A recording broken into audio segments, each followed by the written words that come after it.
Get up and get out. Get out. Get out. I have a question for you. Say Christ is Lord. Say Christ is Lord. Say it. You say Christ is Lord. Get out. Get out. Christ is Lord.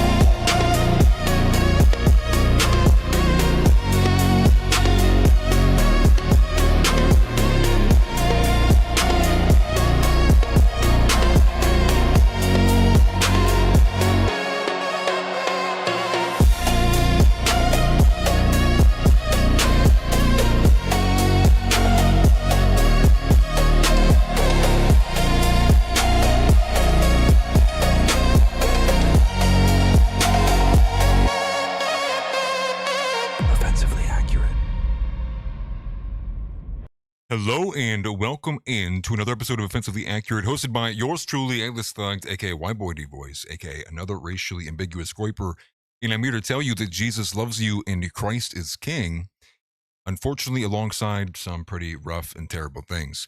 But joining me here in just a second, actually, is going to be the man of the hour, that is Tom Foe. But I just wanted to say, short introductions have been gone for so long, wanted to say good to be back in studio with you guys. Appreciate seeing everybody in here. I'm glad you guys enjoyed the thumbnail as well. Foulball Production, Mr. Moss, Craig Butler, Smelly Balls, 40 wide, 40 deep. Is that inches or feet? We'll never know. Tix Bomber, Toy Groiper, Hippocratic Oath, YouTube enjoyer, Nightbot even, David Lopan, YouTube enjoyer. Nice to see all of you guys in here. Nice to see Rex back for the first time in what feels like months. So perfect timing. Shout out to the one and only sponsor of the show, and that is VanDerNoord Metallurgy. Definitely check them out if you're interested in any kind of custom 3D print or any kind of custom-made light box for yourself, for your own company, or made in one's own image, if you will. You can find that at VanDerNoordLLC.com. Definitely check them out. They have been wonderful, and they have to be if they're taking care of somebody like myself. But wanted to say I am back from Chicago. I'm ready to get started. And so just a short introduction before we get into everything. The only thing I will say is prepare. We are starting, this is Collab Season 2. We are coming back with a bunch of collabs. I'm trying to get every single day for as long as I possibly can, just having a guest on every single time. So we have a long list of collabs for this week. We have more collabs coming into next week. I still have maybe one or two more slots I need to fill for next week. Then I'll be looking to the third week and the fourth week. So I'll be trying to do another month of straight collabs before I go back to the solo show, although I probably will be solo on Kick here and there. But we have Tom here in studio today. Then tomorrow we have Greg the Groiper. On Thursday, we have Josh VanDerNoord. And Friday, the big one, the king, the big dog, Beardson himself, who we'll actually be reacting to here shortly in about an hour or so. But shout out to everybody who helped make that possible, all the connections, and also everybody for being willing to come on. But without further ado, here is Tom Foe. Nice to have you back in studio, brother. What's up, man? We missed you, dude. You weren't streaming. I know. But how you been, man? How was the trip?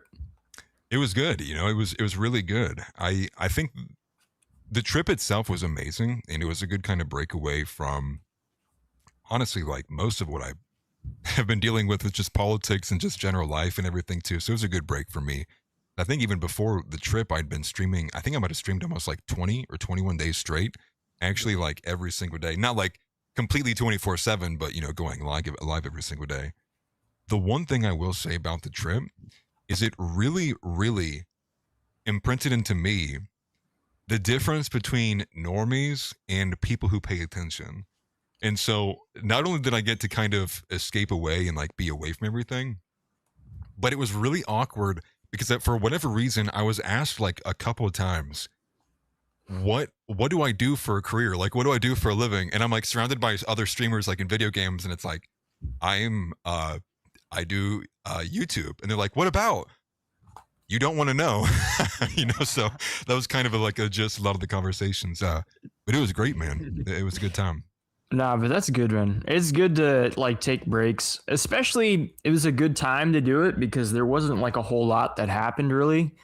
It's kind of more or less the same, thing that's been happening over and over. Like the Iran stuff that's been going on with like the peace deal and everybody freaking out saying like, yeah, it's going to happen. And then obviously like nothing happens. It's the same we're in the same spot.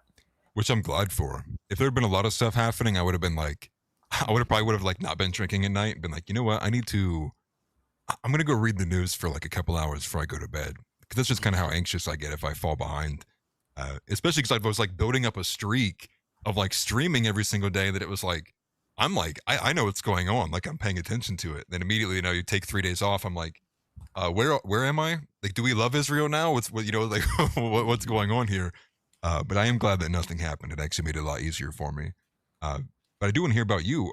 Where are you at? What have you been paying attention to in the last couple of days? I mean, the past like week, it's really been all the stuff kind of going on in the UK with that report that Rupert Lowe put out. Yeah. I don't know if you saw that much into that, but yeah.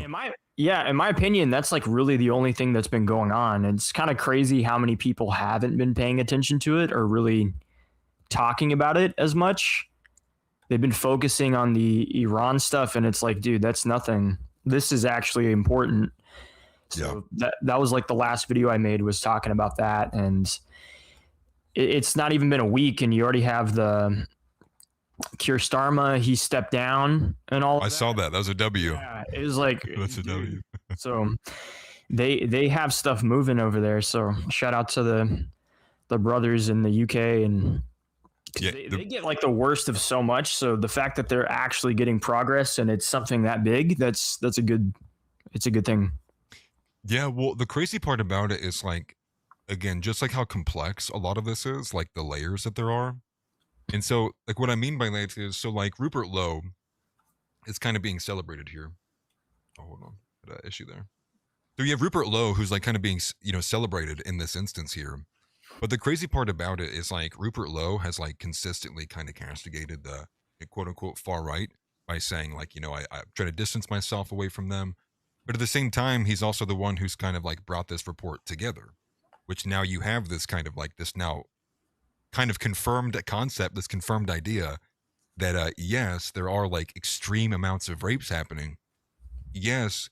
And also on top of that, they're targeting explicitly white girls.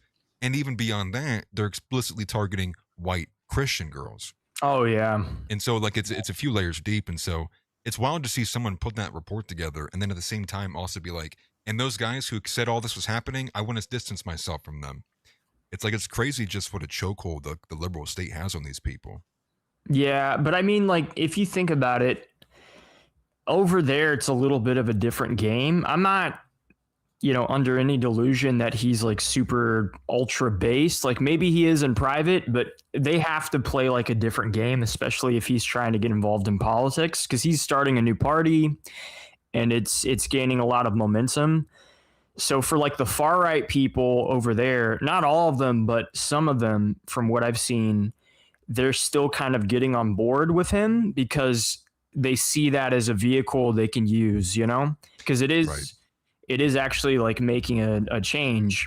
It might not be everything they want, but at this point for them, they kind of need to get whatever they can take. And this isn't like bad, like this is good. And with this type of stuff, it exposes the ugly like reality to the masses. And when you have something like that, which is like, in my opinion, just evil, what these people are doing, like you said, they're targeting white Christian girls.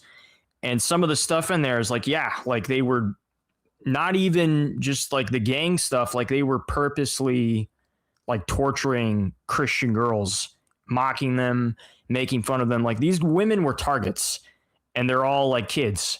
So when people see that, it will radicalize them, So it's good. What I'm really glad about is the fact that Asmongold, I believe he was streamed for like 7 hours, what I was reading. I didn't see this. I just saw the reports about it or the tweets about it.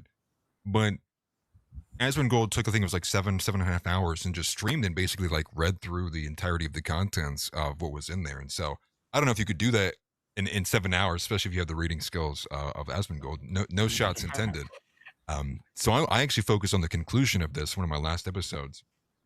That was unfortunately, then last episode before I went to go leave for the weekend, was blocked worldwide because of a couple copyright strikes. So I had to I had to wait till I came back home to actually to change it. I didn't realize I could do it from YouTube Studio on the mobile app.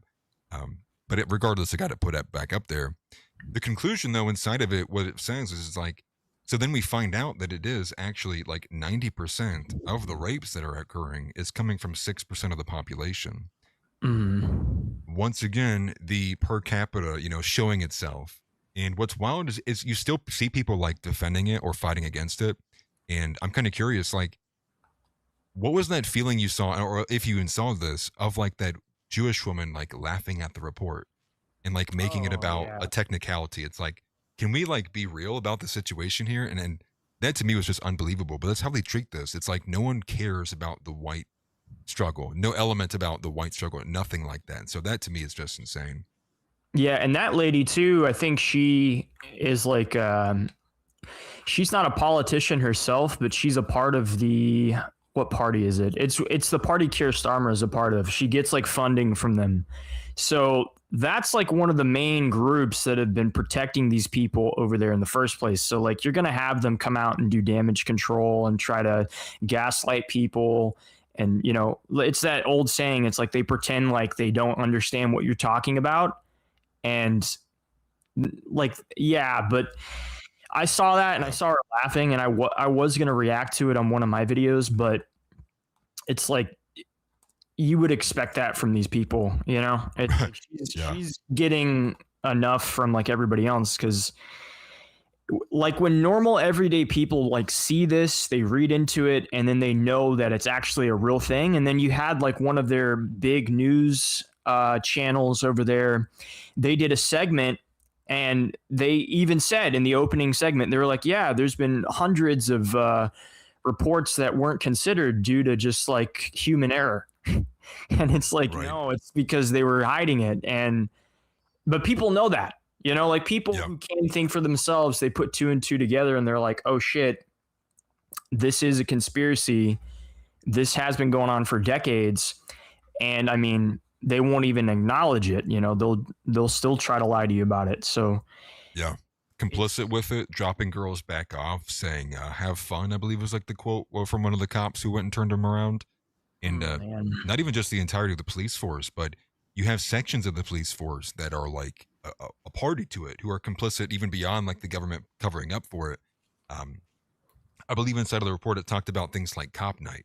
And Cop Night was essentially like a part of a, they would like do it as cops, get it, partake in some of this gang rapes. And it's so excessive how dark and how evil this stuff is.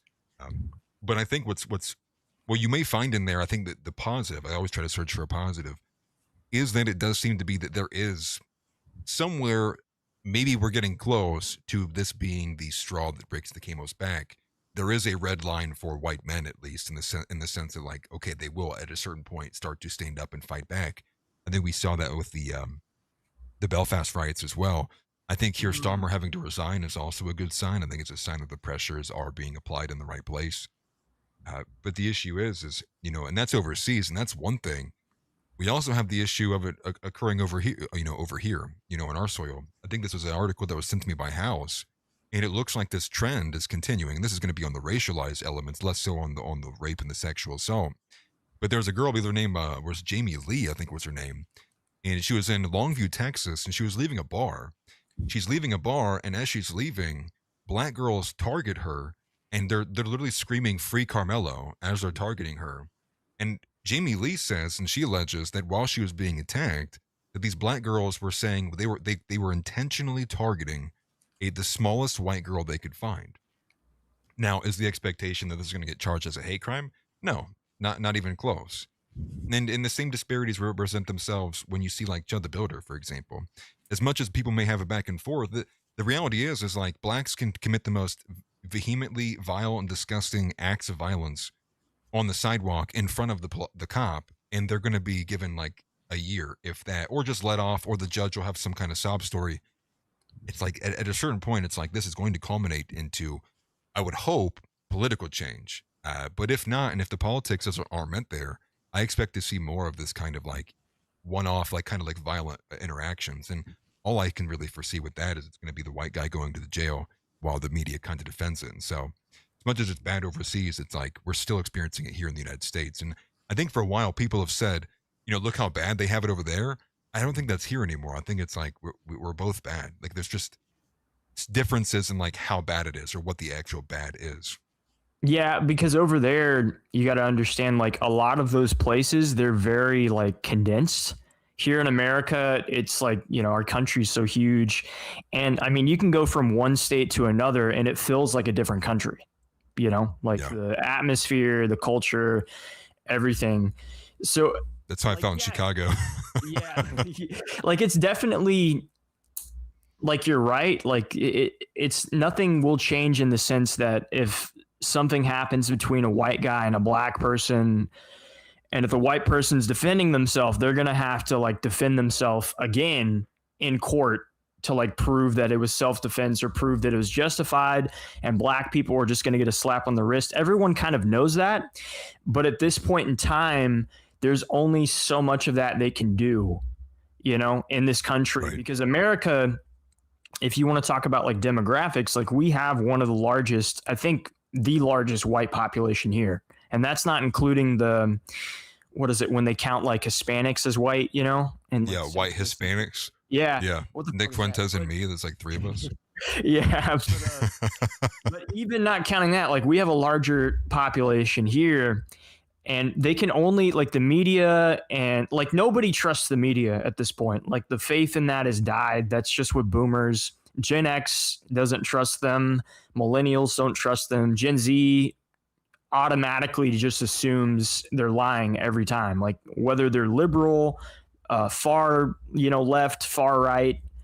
Yeah. Nobody believes them. So yeah, like things will keep going on the way they've been going, but the change that is political, it will come, but at first it's going to be a change that's like social, and that's happening right now. So right.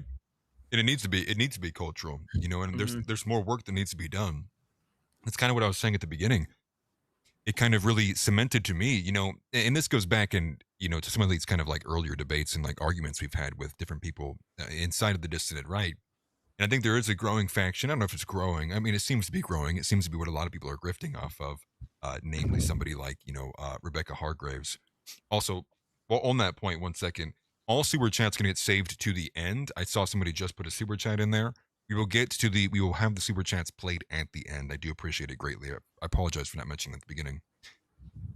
But like with Rebecca Hargraves, her and Devon Stack, and it seems like many others in this space, are getting closer to this concept of, maybe in the most basic sense, they're not pushing for violent action in the immediate or in the direct, but they're at least positing that there is no political solution, that there's no point in trying, there's no point in going forward, there's no point in even attempting to infiltrate the institutions. It's really kind of a massive black pill, which kind of makes sense for Devon Stack.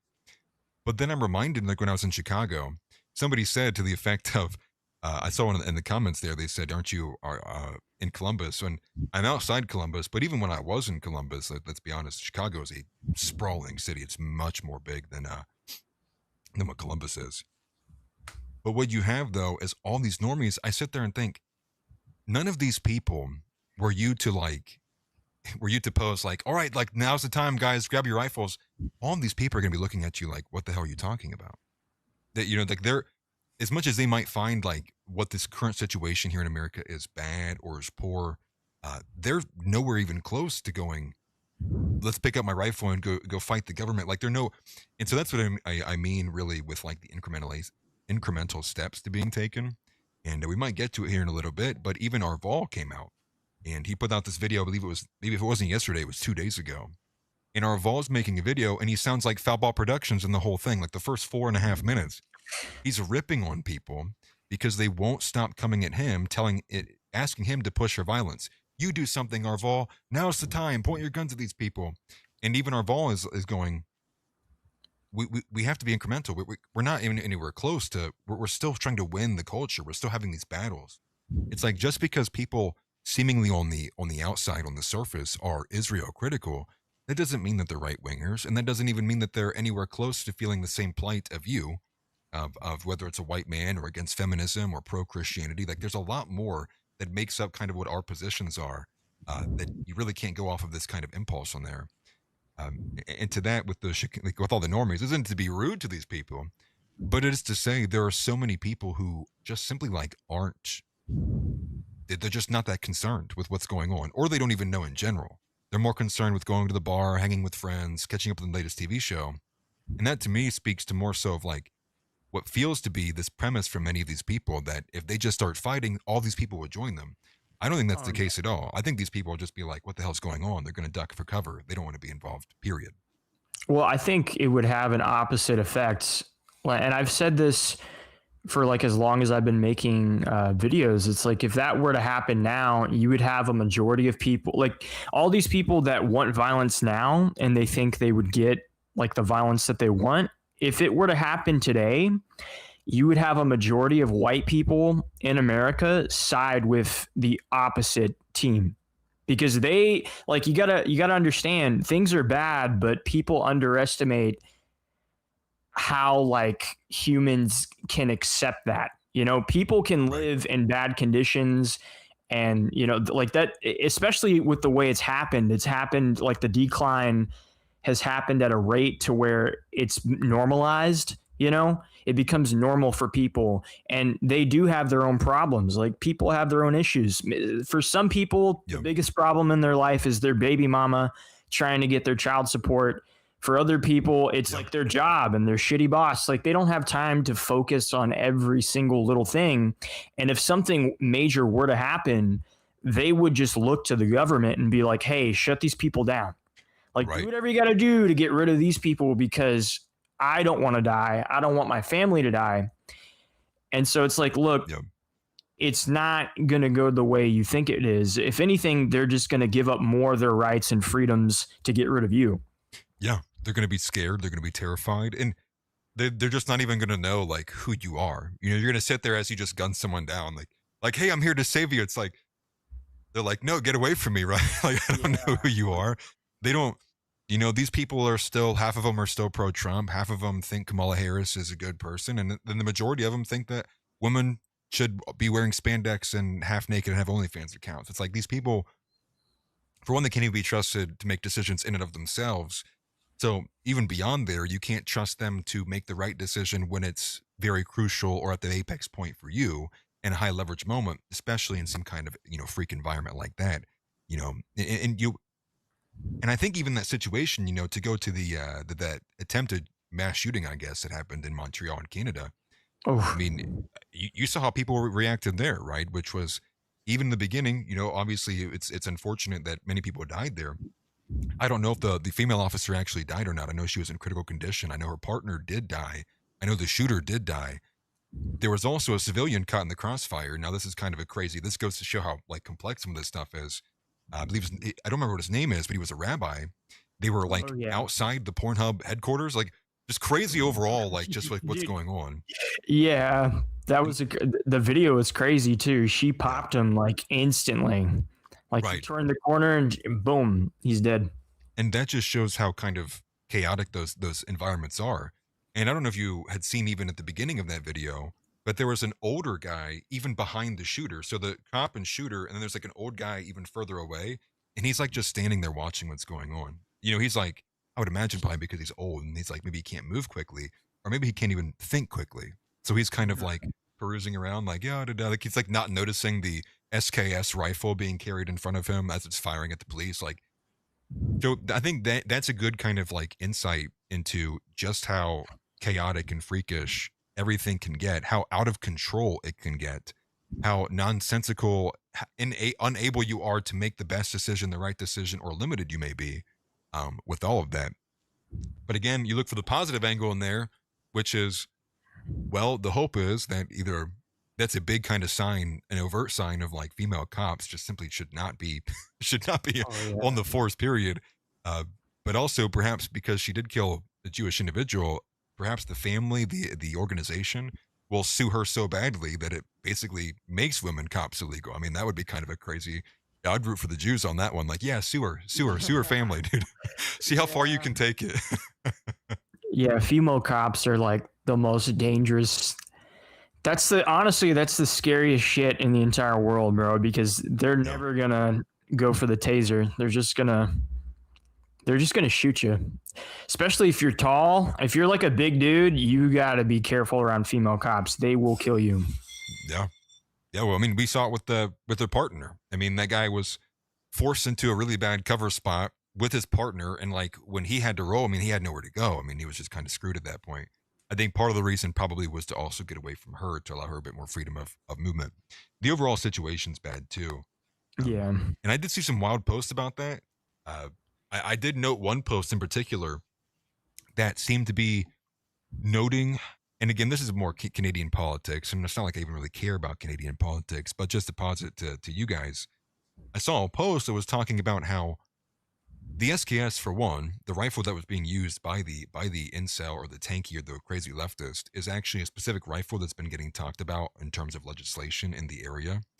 And secondary to that, I guess many people are looking at it as a false flag in terms of it's really directly playing into politics between both Alberta and Quebec. Now, the only reason I'm even halfway tapped into that is because I did do an interview about 2 or 3 months ago with Nat and the Guy, I believe was the name of the channel, and they're based in Alberta. So I find that to be kind of wild, but perhaps maybe that is the case too.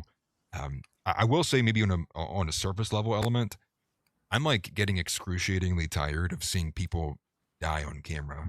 And I don't know if that's just me, but it really gives me a very dark and sinking feeling. Seeing people literally die in front of me, like on video.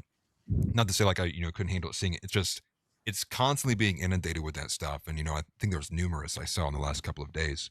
I don't know if you get the same feeling, but to me it just gives me like a dark feeling. Like I don't even want to watch the video. It's like, just tell me what happened. I don't want to really have to see it. Yeah, I mean, I kind of get that. I grew up like watching Live Leak and stuff. Yeah. Like most like edgy kids. So I've seen a lot of that. I've seen like a lot of like crazy shit. So it only really gets me if it's like certain things. Like there's been certain instances. Like I remember the Buffalo shooting. Did you ever see the video for that? Yes. Yeah. Yeah, that was like a little bit more because it was like GoPro and it was like that was like, all right, that's crazy because but besides stuff like that, and I mean, you might have like a point with those people saying it's a false flag, but even if it isn't, it's definitely going to be an opportunity for them to push more like gun legislation over there, take away whatever, because they're going to find anything they can get. And this is definitely ammunition for them to kind of like take more rights away from their people. Yeah. Never let a good crisis go to waste, if you will. Yeah.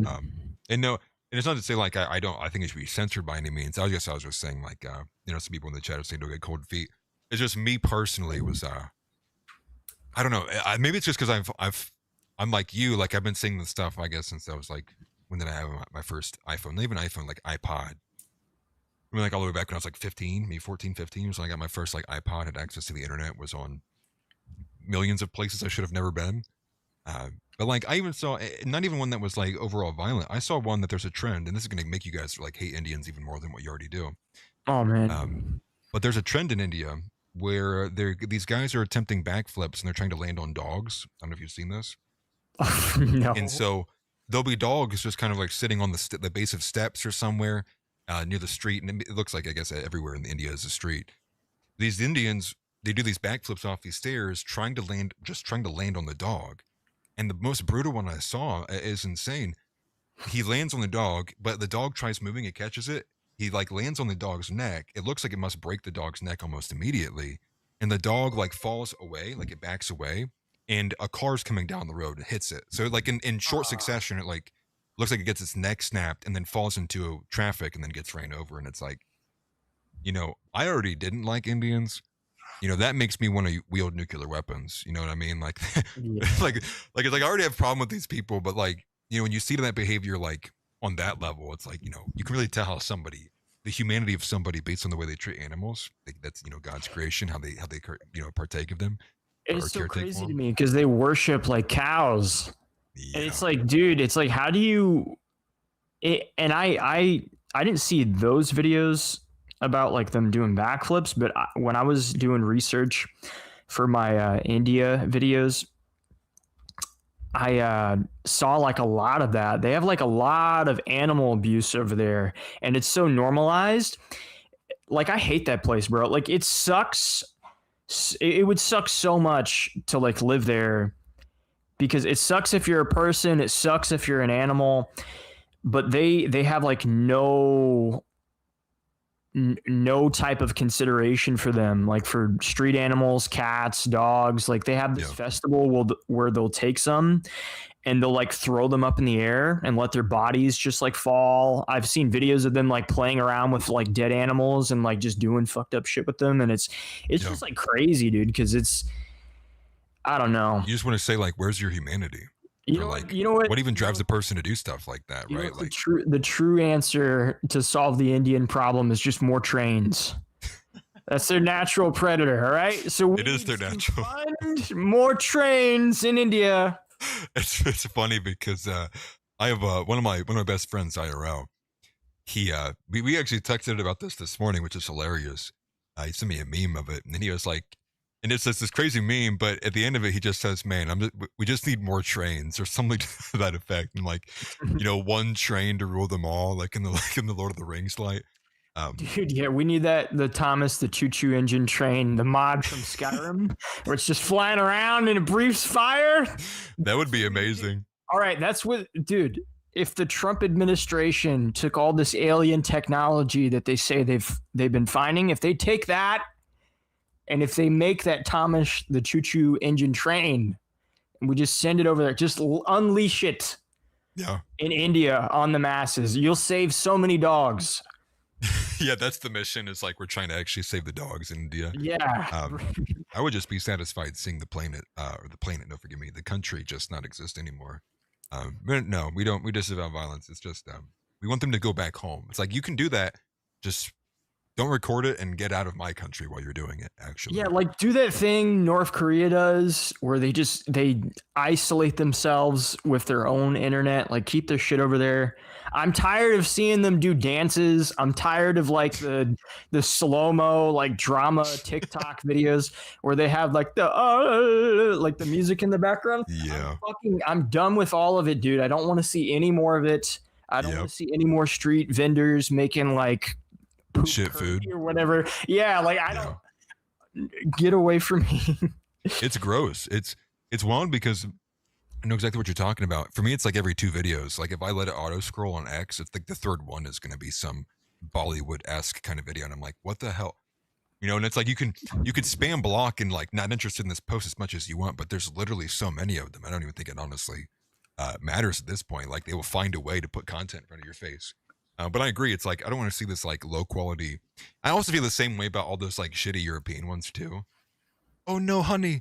And it's like, she's like, she's writing on the back, like, my husband beats me. It's like, this shit is so corny and cringe. And it's like, I see it all over my feed. It's just kind of a, brain rot slop. Yeah. And I mean, we have TikTok dances here, which makes you just want to jump off a cliff. You're like, why are you doing that, bro? Like, can you not do that? Or like the BLM videos back in 2020 where they like drew like the fist on their cheeks and they're like, Black Lives Matter. Yeah. The one that's that, I don't remember what that girl's name is. She used to be more prominent on Instagram back then. I can't remember what her name is at all.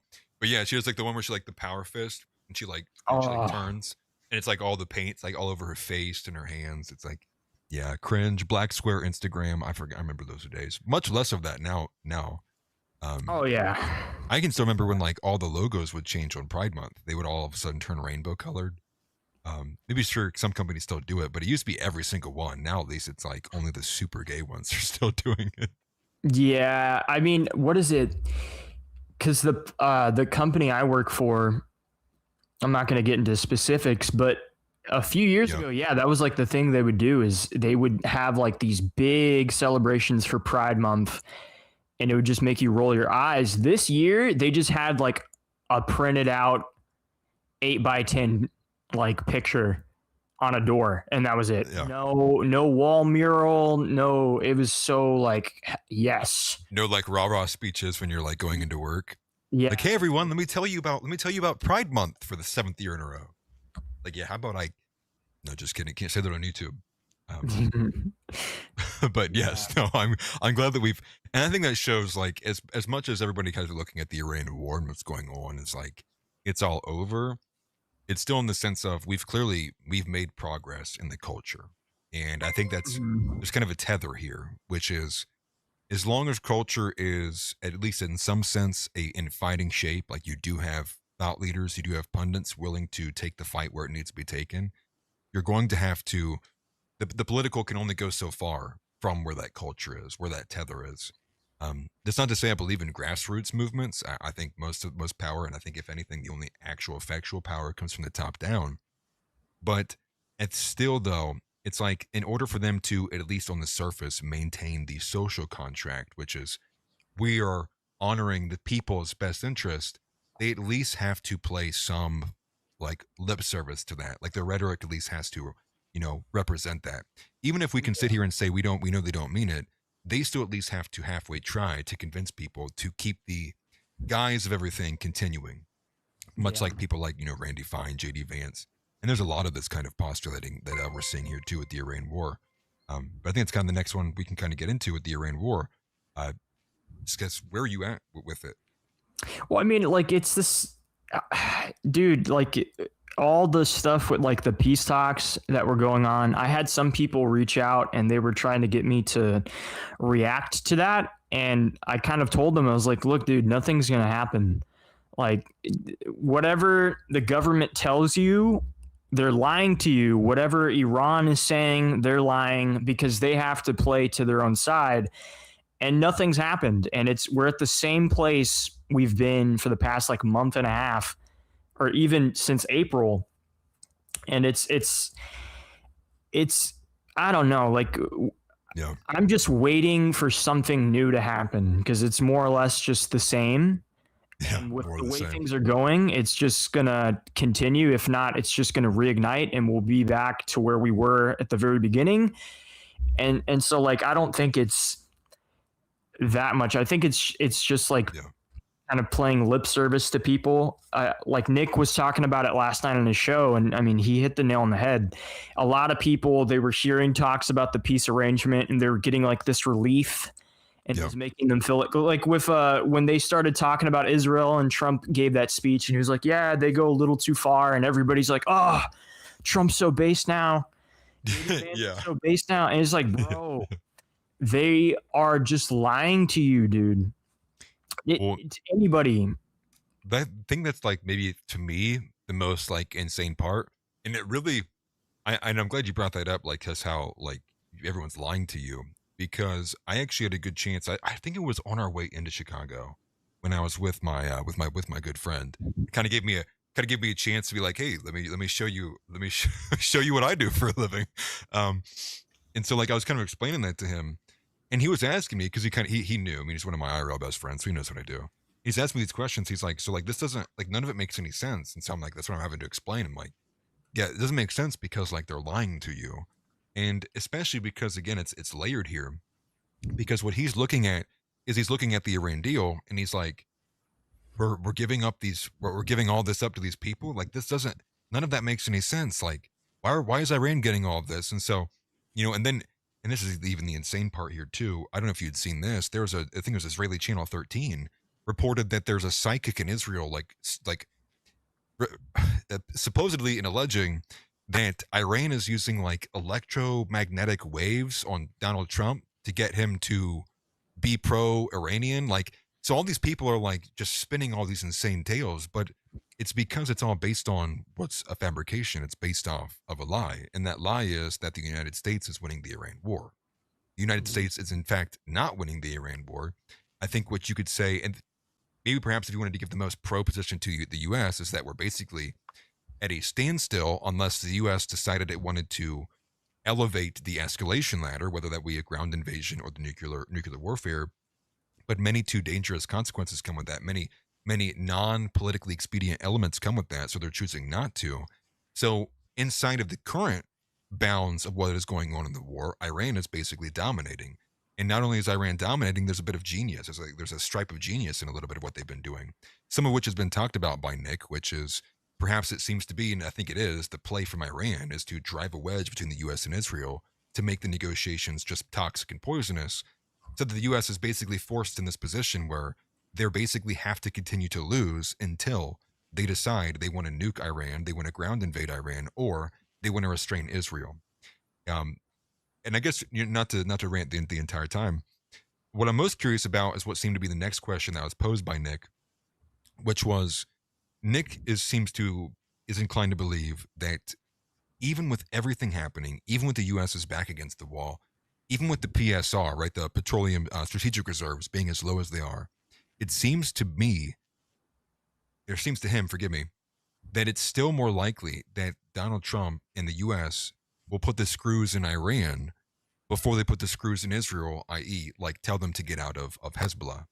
And some of what he made mention of this was the fact that when they went back to Switzerland to have these discussions, what you have is Trump continuing his threats. There's two of them. He had the threat against that we're going to strike them again. He also had the threat specifically about killing the negotiators, I do believe was a threat that he levied out earlier, even before that one. And what it looks to be is, and I mean, you just think about this, right?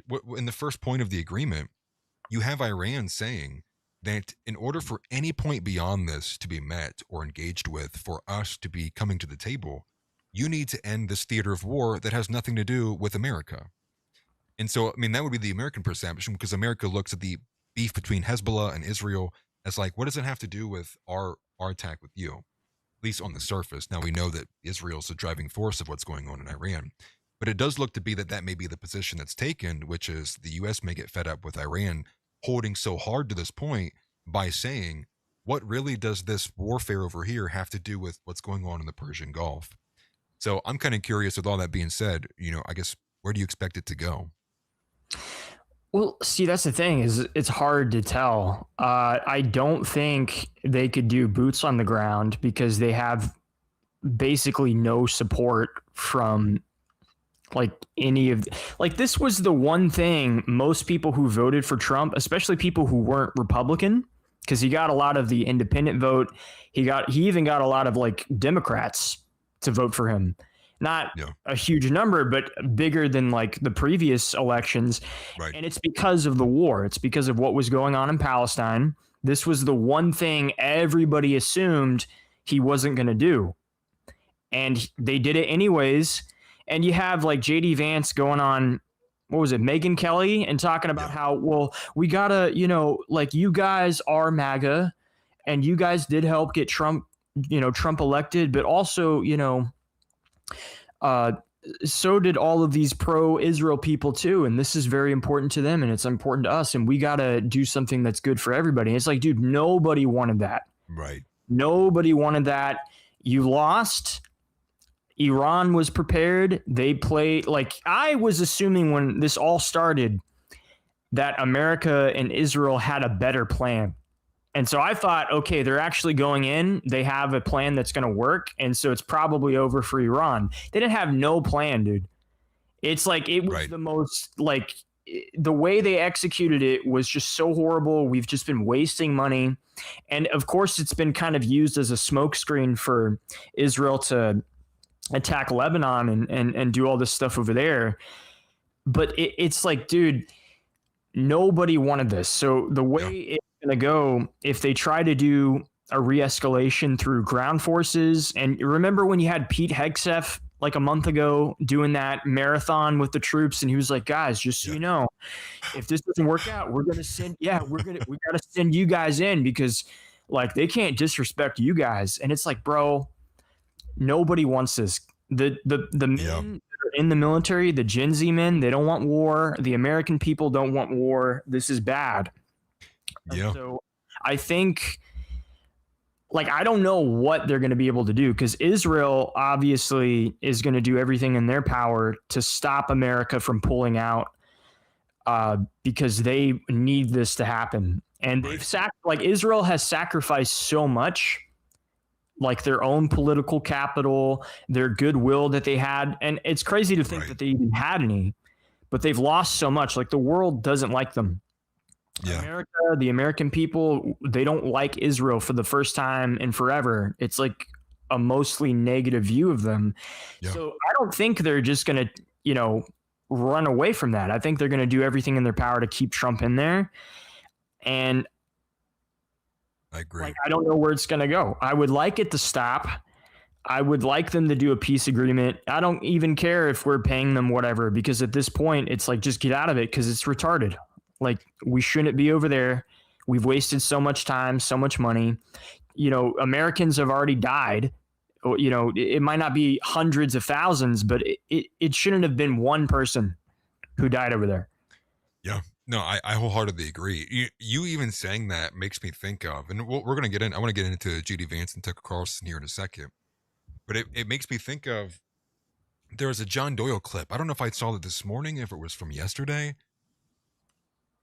I can't stand this guy, for one. Like, he enrages me, because not only is it like he wrong, but he's purposely lying and holding up this front. Same thing with Patrick Casey and Captive Dreamer. It's like they're all purposely lying, intentionally lying. And those are the people you can't reach because they're being paid to hold their opinion. Much like Matt Nuclear, which we're going to probably talk about here in a little bit too. He's going to be debating Beardson, and shout out Beardson. Oh yeah, it's gonna be great. But John Doyle is putting forward that, well, the reason why the MAGA crowd, the MAGA element, the entity that it was, going from in the middle of 2024, leading up to kind of the surge that it had pre-election and during the election, is John Doyle says, well, it's because people saw that he got shot, people saw his mugshot, and those were the rallying cries. And it's like, that wasn't the rallying cry. Like, for many people, it made it real to them that the left's threat was like, it's there. But that wasn't the case there. If anything, the majority of the conversation revolved around like Thomas Crooks and people trying to like figure out if it was even a real attempt or not. It went back and forth. The fight thing, I think, was kind of, it was representative for a lot of people. But what got people there was the mass deportations. It was the promise to get the country back to where it needed to be. It wasn't because people had this undying loyalty towards Trump because he represents this kind of ambiguous idea of fighting against something, or just like the deep state in general. Because the reality is, it's like, look where we are now. Where are the arrests? Where are the investigations? Are any of them even pending? Is anyone even been referred criminally for an investigation that was in the Biden administration? It's like, no. And it's all built off of lies. And you said the same thing about the social credit with Israel, and it's like, I would make the same case there too. Like, it looked like they had this super high social credit, but it wasn't organic, and it was based off of fabrication. And I think the moment that people really realize what that is, it will go to zero, because it was hollow to begin with. Like, it wasn't built off a large group of people who really believed it. It was built off a bunch of people who have been getting screamed in their ear, do it or else. Do it. Take the opposite side, see how that turns out for your career. And I just find, so much of it to be insane. But John Doyle specifically, him and Patrick Casey and Captive Dreamer, like, again, and let's be a little bit graphic, but like some of the most raped people I've ever seen in my life. And I say that not because like they're so ignorant, such ignoramuses to what's going on. I say that because they are taking money and willfully allowing themselves to be in this position. Like, they're fine taking blows as long as they're getting paid. It's like a jester almost. It's like, or like a whore even. The girl who gets paid $800 to go to India, she knows what's about to happen to her, but she's fine with it because she's getting paid. Like, that's the real kind of like, that's the depravity there. It's like, you sold your dignity for money. Like, that's disgusting to me. But to move off of that, I wanted to know if you had any thoughts about Tucker Carlson saying he was leaving the GOP. Well, I mean, I think that it was good that he said that. It's kind of funny, like what Nick said, it's like, wow, he's kind of like adopting all the same things I adopted and said like years ago. But it's like, yeah, because Tucker Carlson the past like year and a half has been positioning himself against Israel and a lot of the stuff the administration's been doing. So it doesn't really surprise me he did this. It was kind of weird the way it happened, like not in a bad way, because it was like an announcement. It was like this declaration he made. And yeah, I think that's going to strike a chord a lot more with the average American, especially like most conservatives, because they're just not fine with pretty much everything that's been happening. Yeah. And I mean, Tucker Carlson, I don't really trust him at all. Same. I don't think anybody should, because there's just so much about that guy that's weird. But him coming out and saying that is it is a good sign. And it's good in the sense that he's giving a voice to people that have the same reaction. Yeah. And I think it's pretty much over for them in the midterms. And with kind of trying to figure out what the Trump administration is going to do involving Iran and what's going on with Israel, if they're ever going to try and make peace or do anything to kind of de-escalate what's been going on, it's only going to happen before the midterms.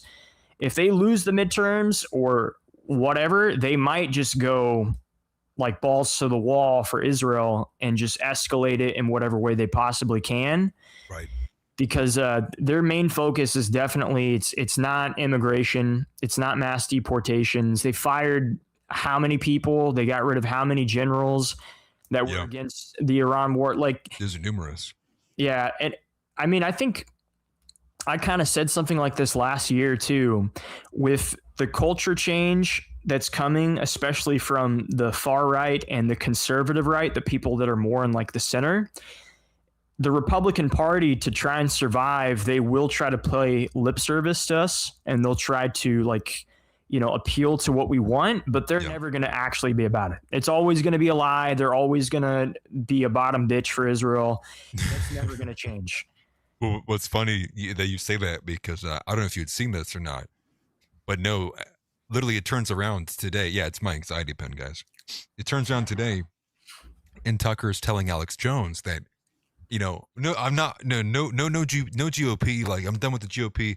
But JD Vance though, JD Vance, I'll definitely vote for JD Vance. I don't know if you saw this or not. It's like a minute clip that's going around. See that one. And so I would say this too, because again, it's so layered here. I do think Tucker overall still presents a net positive. The only issue is he's going to be dumping people off right back to where they started. Mm-hmm. So like, yes, they may be more aware of Israel. Yes, they may be more present of like the overall problems, what's going on. And I think about it like this, like I had to send this to my good friend. Did anybody in chat catch the JD Hall and Tucker Carlson interview from was it yesterday or 2 days ago? It was a knockout of the park. And so I believe JD Hall, I believe his real name is Jordan Hall. He has helped who helped write with Joel Webbin the hyphenated heresy book. I'm pretty sure that's who that is. I could be incorrect. But and it's 2 hours of JD Hall just ripping into not Israel, but Jews in Judaism, and ripping into this ripping into every element of it. And he even brought up stuff that I didn't even hear of, which was like the two different AI systems that they have. So there's one that's called Daddy's Home, and then there's one that's called the Gospel. Right. And so he does a great job really kind of sequencing his information from one way to the other, from like A to B to C to D to E. And it was a masterclass. I think, I'm going to send it to everybody who I think is maybe even on the fence or like normie friends. I think it does work, and it serves as an incremental piece. But just beyond those two AI systems, they have one called Daddy's Home, and he explains it so well. This one that's called Daddy's Home specifically is like a trigger trap system, essentially, which is that it is a surveillance system that ensures the delivery of a missile when the terrorist arrives at home.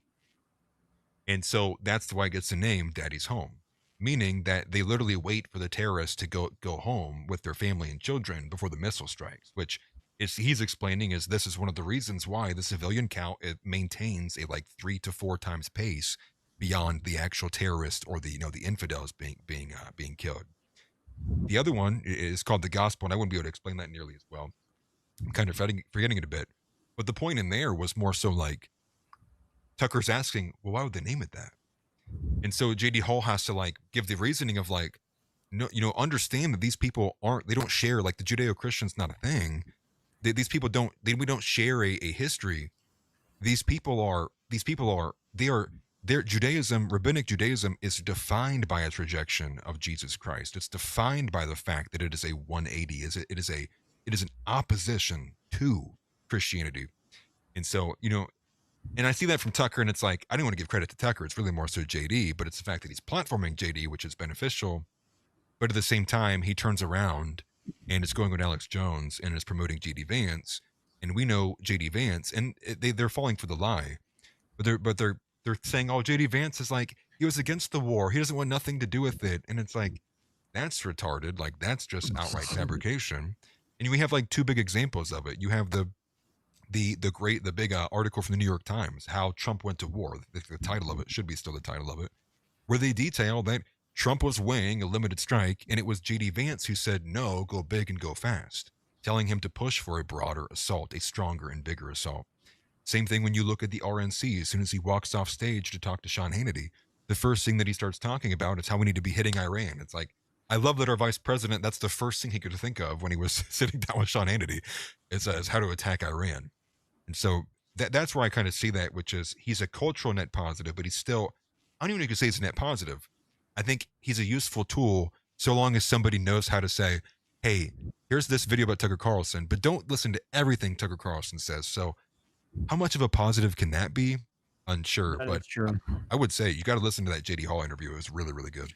I saw like some of the clips, but I need to watch the whole thing. But yeah, like the Judeo-Christian, the dispensationalist like cult that's in America, that they have like a pretty big pull on the politicians. Yeah. And I mean, yeah, like when it comes to Tucker, I think you're right. He's more so just kind of like a reaction to the cultural like change and the view on Israel and on the administration and how they've like acted with foreign policy.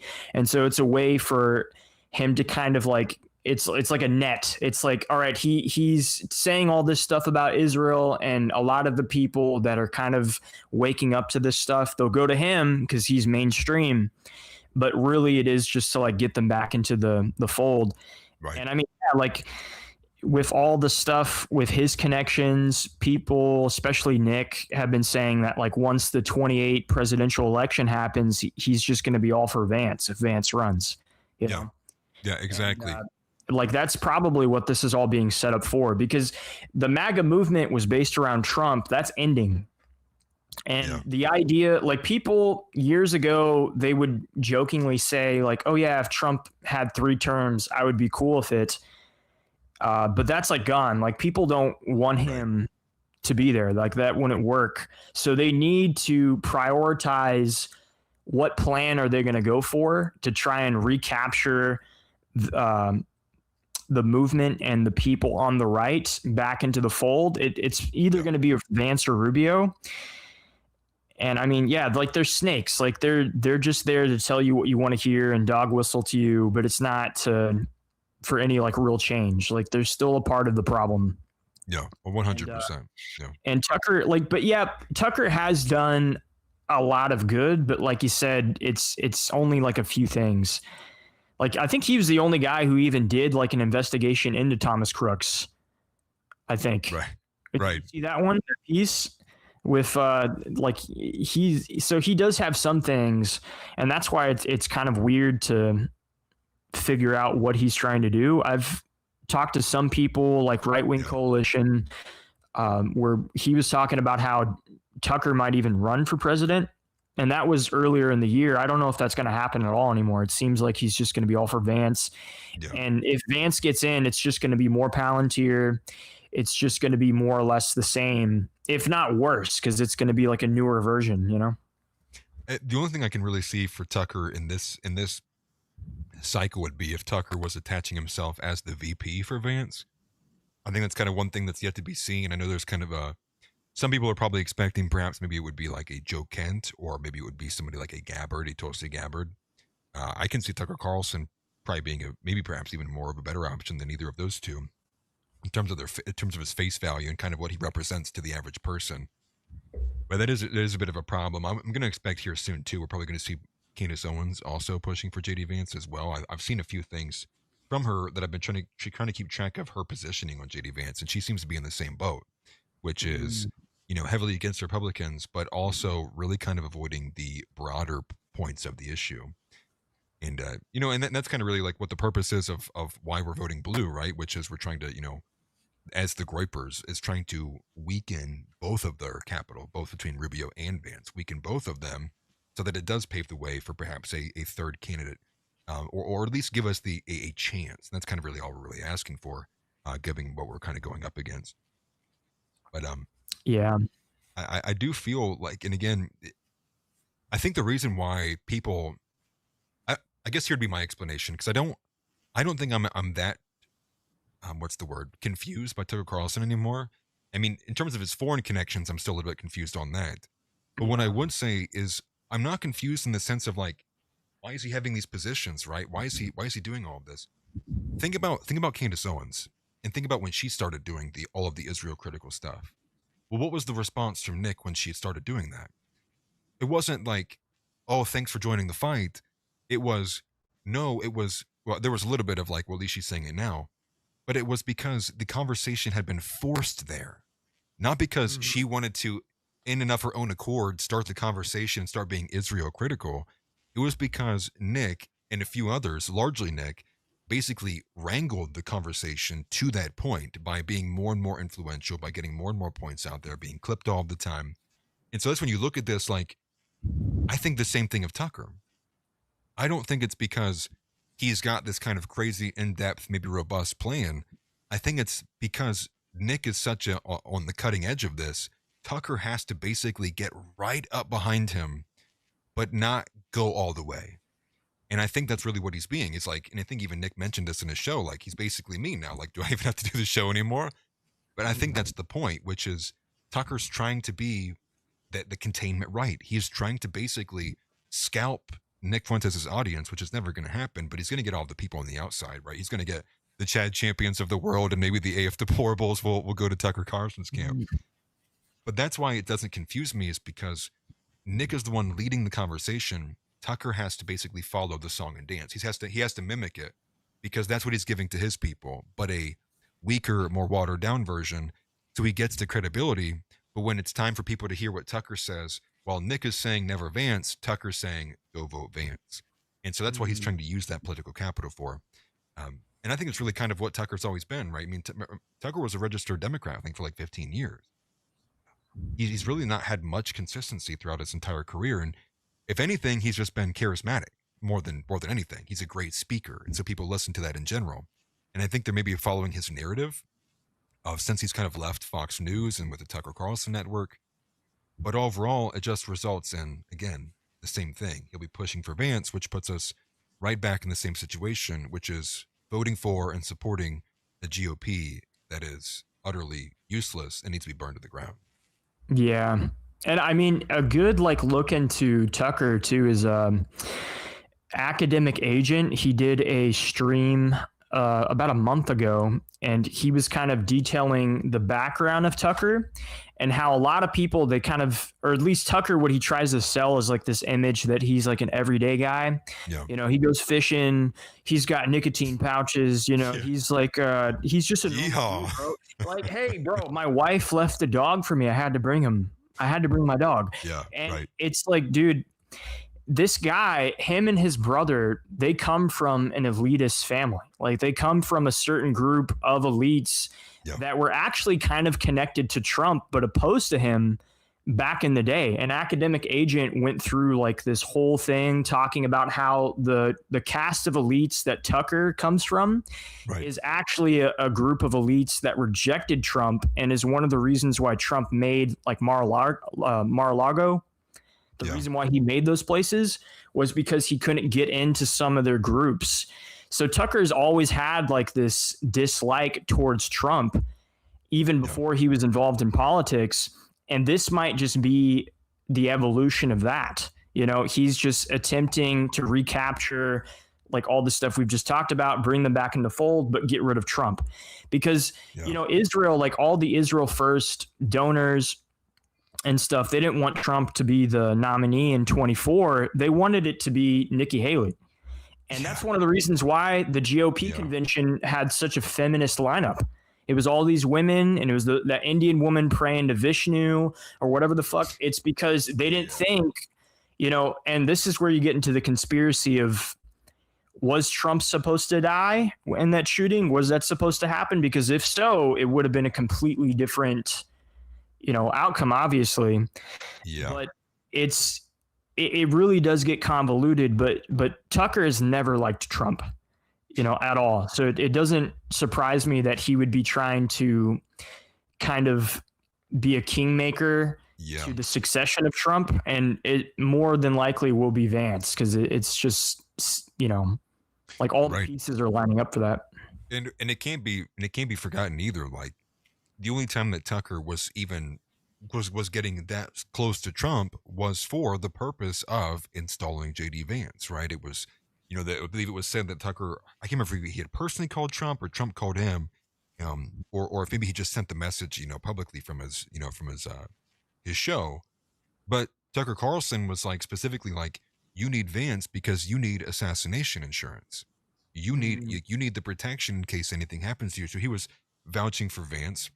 And again, what else can't be missed, it's not even been mentioned yet, is also the fact that they're also, not only are they roped in together with people like David Frum and Peter Thiel, but that's all housed by the Rockbridge Network, which I've spent time talking about, but it is a private invite-only event or venue or group, if you will, that's backed by all of these PayPal Mafia guys. It has, David Frum and again, Thiel and Tucker Carlson's been invited there. It's co-founded by JD Vance, and what it seems to be now on the surface, what it seems to be is a distinct coalition, a political coalition that has almost no interest in upholding any distinct set of values.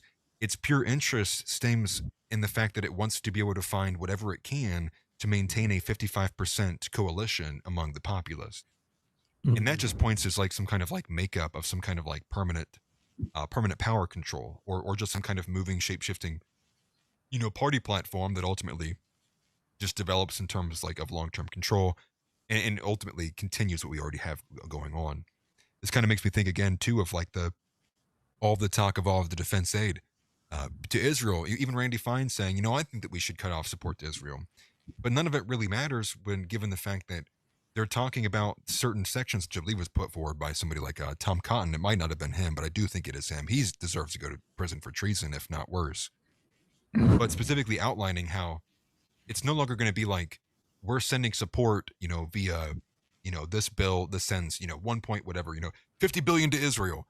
It'll be more in the sense of like it's a partnership, like we're integrating them. In that way, it'll be less seen of like we're sending foreign aid and more so of like it's done as like a mutual defense alliance, a mutual, partnership. And they're all basically just kind of changing the language, which is in credit to House here. I think House is the one who kind of put forward put it on in my mind, which is they're saying all of this not because they mean it or because they're accepting the reality. They're saying all of this to give you, again, lip service to that's okay, we're getting rid of Israel. But in reality, it's just the next evolution of what the relationship with Israel will look like. And it will just be more baked into the cake. It'll be more integrated into the law. And it goes to, again, I wish I would have had more time to cover that story, but it goes to the one talking about how we're integrating our militaries together, right? And again, in another story, and I've started to rant for so long, but we had the Pentagon go on a critical, they put the counterintelligence efforts of Israel on critical, like the highest designation possible, meaning the Pentagon DIA was sitting here going like, they're spying, they're crossing red lines all over the board. Like Israel's intelligence trying to get in and listen to the conversations between Rubio and Trump, trying to get in and listen to and see what our latest tactics are, even though we're not giving to them. At the same time, Tom Cotton, again, is pushing for legislation. I think it was Section 227. I could be wrong about that. But he's pushing for legislation that basically forces us into having to give Israel all of our critical information. So much so that it would bar the president from being able to do anything about it unless we were in a state of emergency or there's some kind of national security risk. And that to me is insane. And I think it speaks to the fact of just how deep this goes, how multifaceted it is. And that implies it's going to be really hard to get rid of because it's been around for a long time. It's got its tendrils really deep into stuff. And also they have more than one tactic to be able to defend themselves. And so, I didn't mean to rant all that way, but I want to make sure I got all that out. No, I mean, you're right. Like the next evolution of what that relationship is going to be, look at the, all of the technological stuff that's happening with the AI systems. And then also you have like in our own police force last year, major cities started adopting this AI system called Oracle, and it was using like Israel technology. It's essentially like a version of the thing from Minority Report, where they have lists of people and they can catch them before they do stuff. They say it's like to prevent terrorism, but it's essentially we're using our police forces, and it's already in like most major cities where they're sharing data with Israeli intelligence, like on all fronts. It's not even just in the military aspect or on the political aspect. It's also on like just local law enforcement.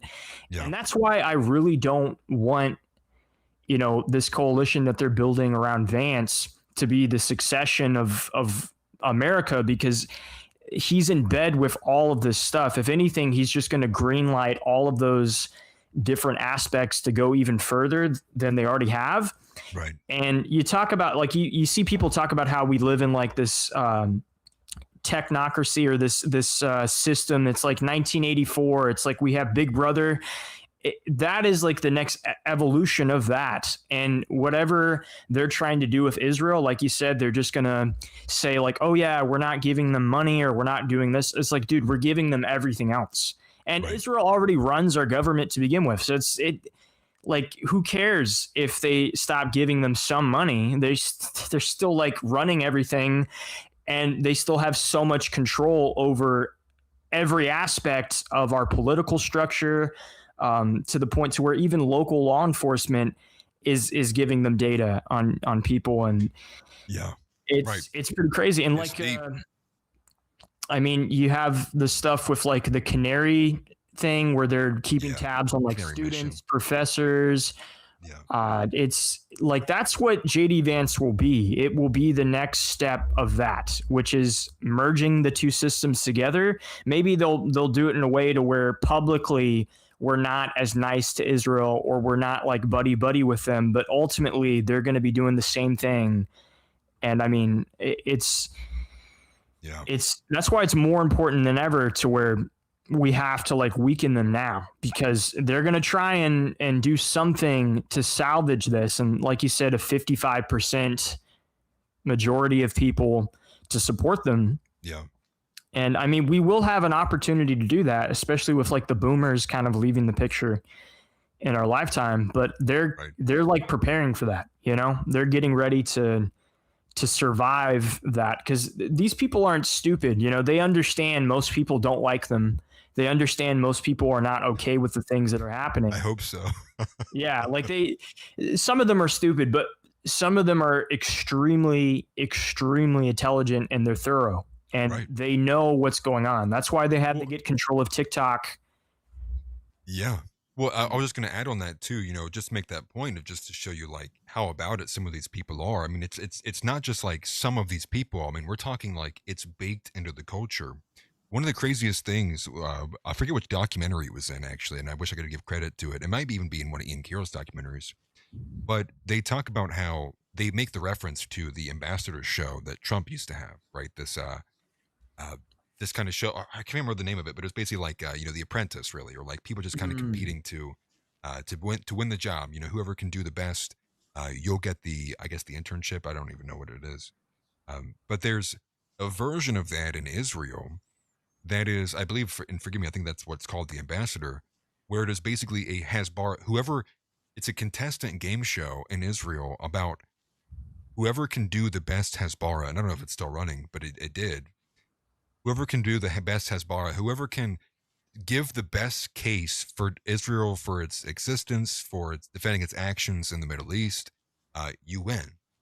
And like it's a literal game show that people go and compete for in Israel. And like that to me has always kind of stuck out as like, it shows you how deep inside of the culture it is, and it's baked in for these people. Again, which is just wild. But while we were on the JD Vance thing, I wanted to go to another segment here too before I forget. Also, I will make mention as well of Canary Mission too. I don't know if any of you guys have seen this. I haven't digged in too much of it, but I saw it from Basil. And apparently not after Lucas Gage talked to some rabbis and basically humiliated himself on a humiliation tour, he went and talked to Jeremy Boring to humiliate himself even further from the Daily Wire. Now, supposedly, Lucas Gage is working with Canary Mission. Now, I haven't been able to confirm this, but I did see it from Basil, so I would assume it would have some weight to it. Basil was rather heavily against what had happened, or rather heavily against it even this entirety, because Canary Mission had went after people in his family, much like Canary Mission has done that to many other people. And so, yeah, to see Lucas Gage not only kind of grovel and kind of do this flip around, but to see him aid the enemy and kind of lead credibility to what they're saying, I do have a mindset that I think he is actually a true subversive. I think that on this current path, I think Lucas Gage is doing something very, very, very intentional. But more on that, I guess, maybe later if we get to it. I wanted to play this video about JD Vance specifically. I found it to be insane because his wife literally cucks him live, not in terms of a sexual act, but on religion. I don't know if you'd seen this clip from this interview. Cucking. Oh my gosh. Yeah, No, they pulled this I up. haven't. If I can get it to work. Yeah, we got it. Yeah, take a listen to this. And you know if you can hear it. I You can. don't seem to understand. Earth Well, I can hear isn't that. yours to Well, it's funny. I mean, we're gonna do super chats at the end. I forgot I had them turned on this page as well. Apologies, guys.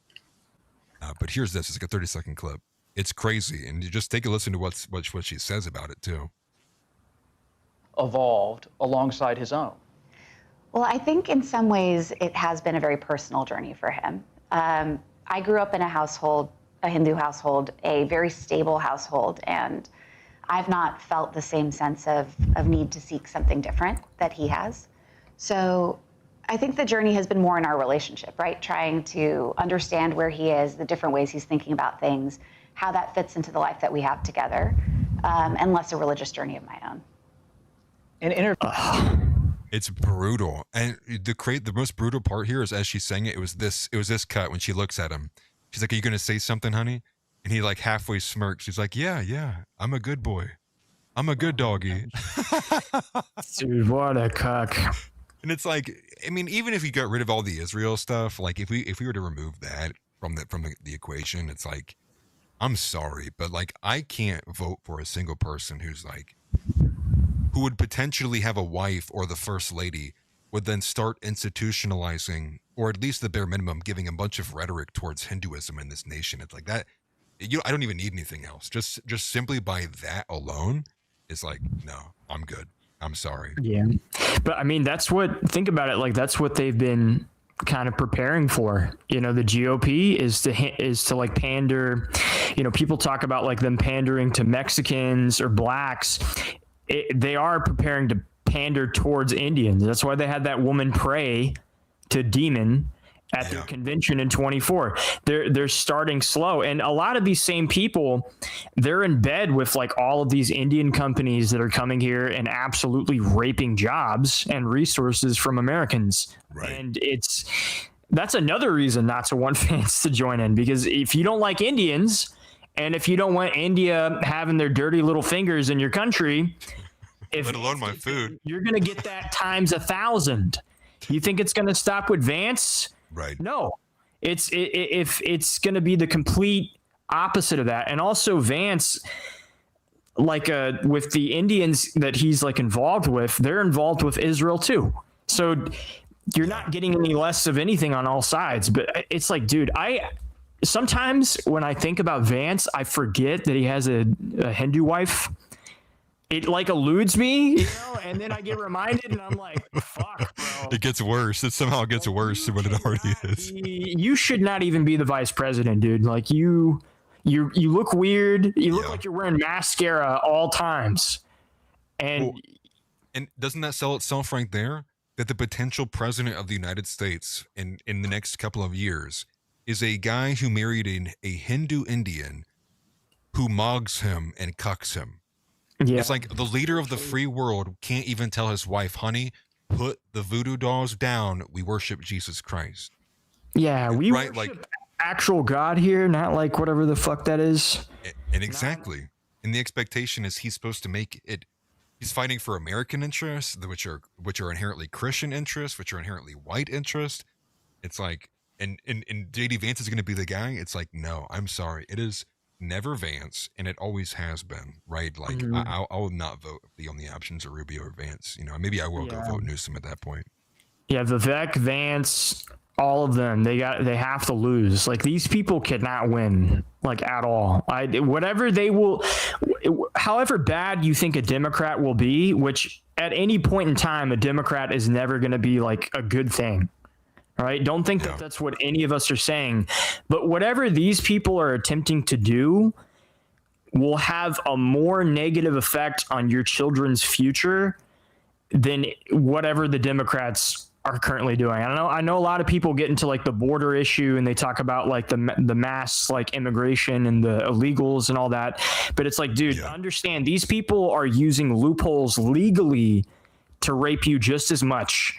Right. And all of this stuff that's going on with Vance and like his wife, she's not even like a normal like Indian woman. She's connected to some royal family that has crazy political ongoings in their own country. East India Trading Company. Dude, she goes way back. Oh my gosh. The way they do stuff too, it's not even like normal. You think our politics are bad. Theirs is way worse. Like it's just it's crazy. But these people, they need to lose. There's no substitute for failure in this sense. You know, on that note too, right? Like on this business element, you know, and the legal immigration side too. What's insane about this is, so I believe one of the latest endorsements, and looking at the Florida race, was to Byron Donalds, and it was from the Florida Chamber of Commerce. But everyone's acting like that's a big pro. But people don't understand. It's like it's largely the chambers of commerce that are leveraging themselves for their business interests with legal immigration. That's why we're not getting the deportations. It's a lot of the business interests, like from the farms and like the agriculture sectors and otherwhere, where they're like, they want the legal immigration. They want the H-1B visas to exist. They want to continue that. And so it's kind of wild to see people blindly kind of clap like, oh, the Florida Chamber of Commerce is supporting Byron Donalds. It's like, that's not a good sign. That's basically kind of a sign in an early town that Byron Donalds is also going to be really poor on legal immigrations. And of course, he's black. I'm at the point where I really don't expect anyone of color to have any interest in Vine at heart at all. And I think that should be the expectation. Oh, yeah. Going forward. Exactly. And legal immigration is worse. It's one of those things I agree with Richard Spencer on, which is to say, like, illegal immigration is easy because it goes like, they broke the law. It's like, you have to really build a case to say, like, why an illegal immigrant needs to stay here. And most people don't buy it at all. But the legal immigration, it's like, so long as it's legal, it kind of puts you in a position where, one, again, part of the social indoctrination of this, but it puts you in a position where if you are to be oppositional to that or even begin to argue against it, it's like you get the slight eye raised towards you, like, oh, you're racist, huh? Because they view it as there's no way you could be against legal immigration unless you were racist, right? Because we're a nation of immigrants. It's a good thing. And so when you argue against it, it's almost like they're viewing you as like you're arguing against an inherently good thing, which we all know it's simply not. And it's just it's so overall. What's his name? What's that kid's name who's like made a petri dish? The kid that he did that, he was like, after Charlie Kirk died, he was like, I'm going to take up the mantle and I'm going to be the leader. Breland Hollyhand. Yeah. He did that. And he was asked the question. He was like, well, what about like the future of heritage Americans, white Americans? And he's like, well, I simply cannot, advocate for just not allowing people to come into this country. It's like, we're a melting pot and it's bro. Yeah. He's just pushing more Hasbara. Yeah, but whatever. Hollyhand, that's what this is. Yeah. And understand him and people like John Doyle, all those same people, that is the side they're on. There's no amount of base shit they could say that is going to change the fact that they are still cucks. Right. Spiritually, possibly physically, considering, who we're talking about. But spiritually, they are cucks. They have betrayed you in more ways than you can imagine. Don't trust them. And don't be like these little goys that are talking about how like, oh, Vance said something cool. Trump said something cool. They're on our side now. It's like, dude, they are never on your side. There's nothing they could do to make up the fact of how much they have betrayed you. Yeah. That's just like, it's the most cringe stuff of all time. Like they do it sometimes and occasionally, but every so often I see these seemingly increasingly rare pro MAGA accounts where everything's like MAGA, American flags everywhere. Those seem to kind of almost have disappeared since the administration's been in power. But it'll be the same thing. It's like, oh, did you see what Trump said to this one reporter? It's like, are we all like 7 years old? Like, who gets off on this? Like, what does this do for anybody? It's an old man being rude to a reporter. It's like, you know, not to say like I enjoy reporters, but it's not even good Trump anymore. It's like I could have thought, you know, my daughter could have thought of that. Like, it's not anything, you know, out of the ordinary or extreme. And if anything, most of the time it's him just being, you know, kind of aloof because he's getting super, super old. Yeah, it says the same thing just over and over. It's like, dang, bro, get some new material. Right. But I did want to, while we were here, I did want to step in and kind of live react a little bit to see what was going on with the Matt Nuclear and Beardson debate. This should be, they're probably 25 minutes into it. I wanted to give it a little bit of time because I imagine there maybe would be some like preambling going on. We can just maybe get right into it. But let me see if I can find that. I would imagine it's on, we can see if it's on Nuclear side on YouTube, see what people are saying to him. But yeah, the guy, I was looking up some information about this kid as I was preparing for this too. And one of the things that kind of caught me off guard was he wasn't even born here. He was born in Angola. Yeah, he's born in Africa, sub-Saharan Africa. Oh my gosh, no way, dude. Yeah, he got here when he was 6 years old. Ben Shapiro's little prince. His little Timu Candace Owens. Is this him right here? He lost Candace, now he has Nuclear. That was his game plan. Yeah, this is the plan the whole time. Yeah, he's my friend, and he represents. Okay. Beardson's going right now. Yeah. What do you mean? And you can hear it. What are you talking about? Yeah. But you are literally a big shill for the Daily Wire. I'm just gonna step in for a little bit here. But this is the thing. But this is the issue, Beardy. Is I want to talk about Groyperism here for a second. Beardy. It's been 10 years since Nick Fuentes started his show America First. No political. Oh, let me finish, Beardy. Hold on. Let's not try to divert. Don't let me finish. Hey, watch your mouth, buddy. Thank you. I appreciate that. Anyway, I'm gonna finish talking in peace. It's been 10 years since Nick Fuentes started his show America First. No political institutions, no major donors, no successful political candidates, and zero change on meaningful policy. You guys are. So I'm gonna cut you guys in on a little secret here. If you're part of the Daily Wire, you're just paid to push Hezbollah. And so Beardson was kind of correct on this before he even got into this debate, which was that there's really not much of a point in even trying to argue with somebody like this, because this guy he's not open-minded. It's like there's none of the options is that Matt Nuclear after being signed to the Daily Wire goes, oh, wait a minute. You're right. Nick Fuentes was right the whole time. Like that's not a reality that's going to come out of this, because this kid knows who he is. The Daily Wire knows who he is. There wouldn't be any other reason why he'd be there. Yeah, the Daily Wire tried to bury Nick 10 years ago. He's talking about how like, oh, what coalition? What have Groypers done? It's like, well, what has Nick done? Nick survived a decade of being attacked, especially by your own boss, and he's still here. And now your boss gets like barely any views.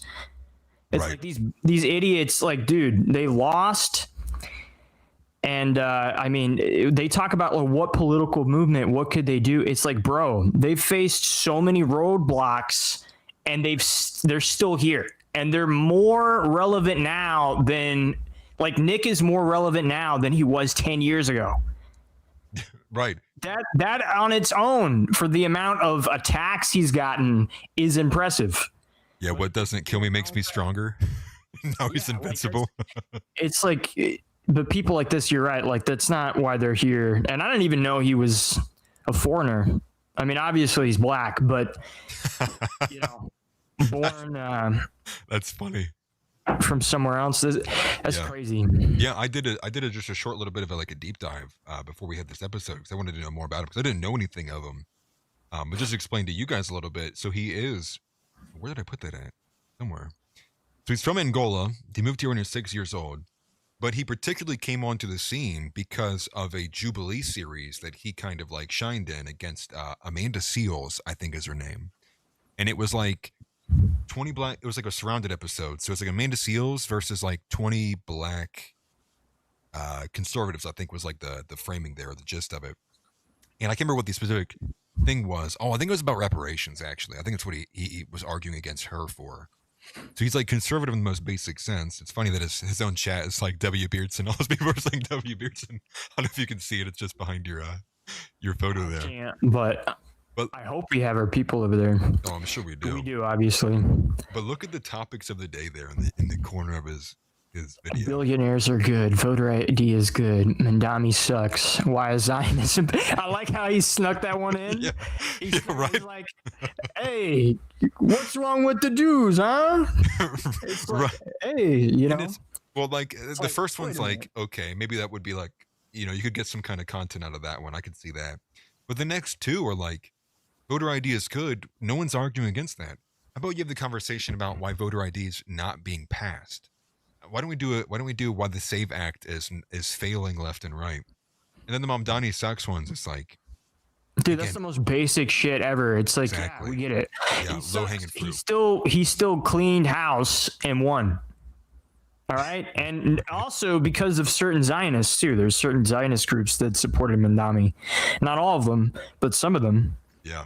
Well, and as soon as he won, he started changing up his tune towards Jews in Israel. So. Right. Exactly.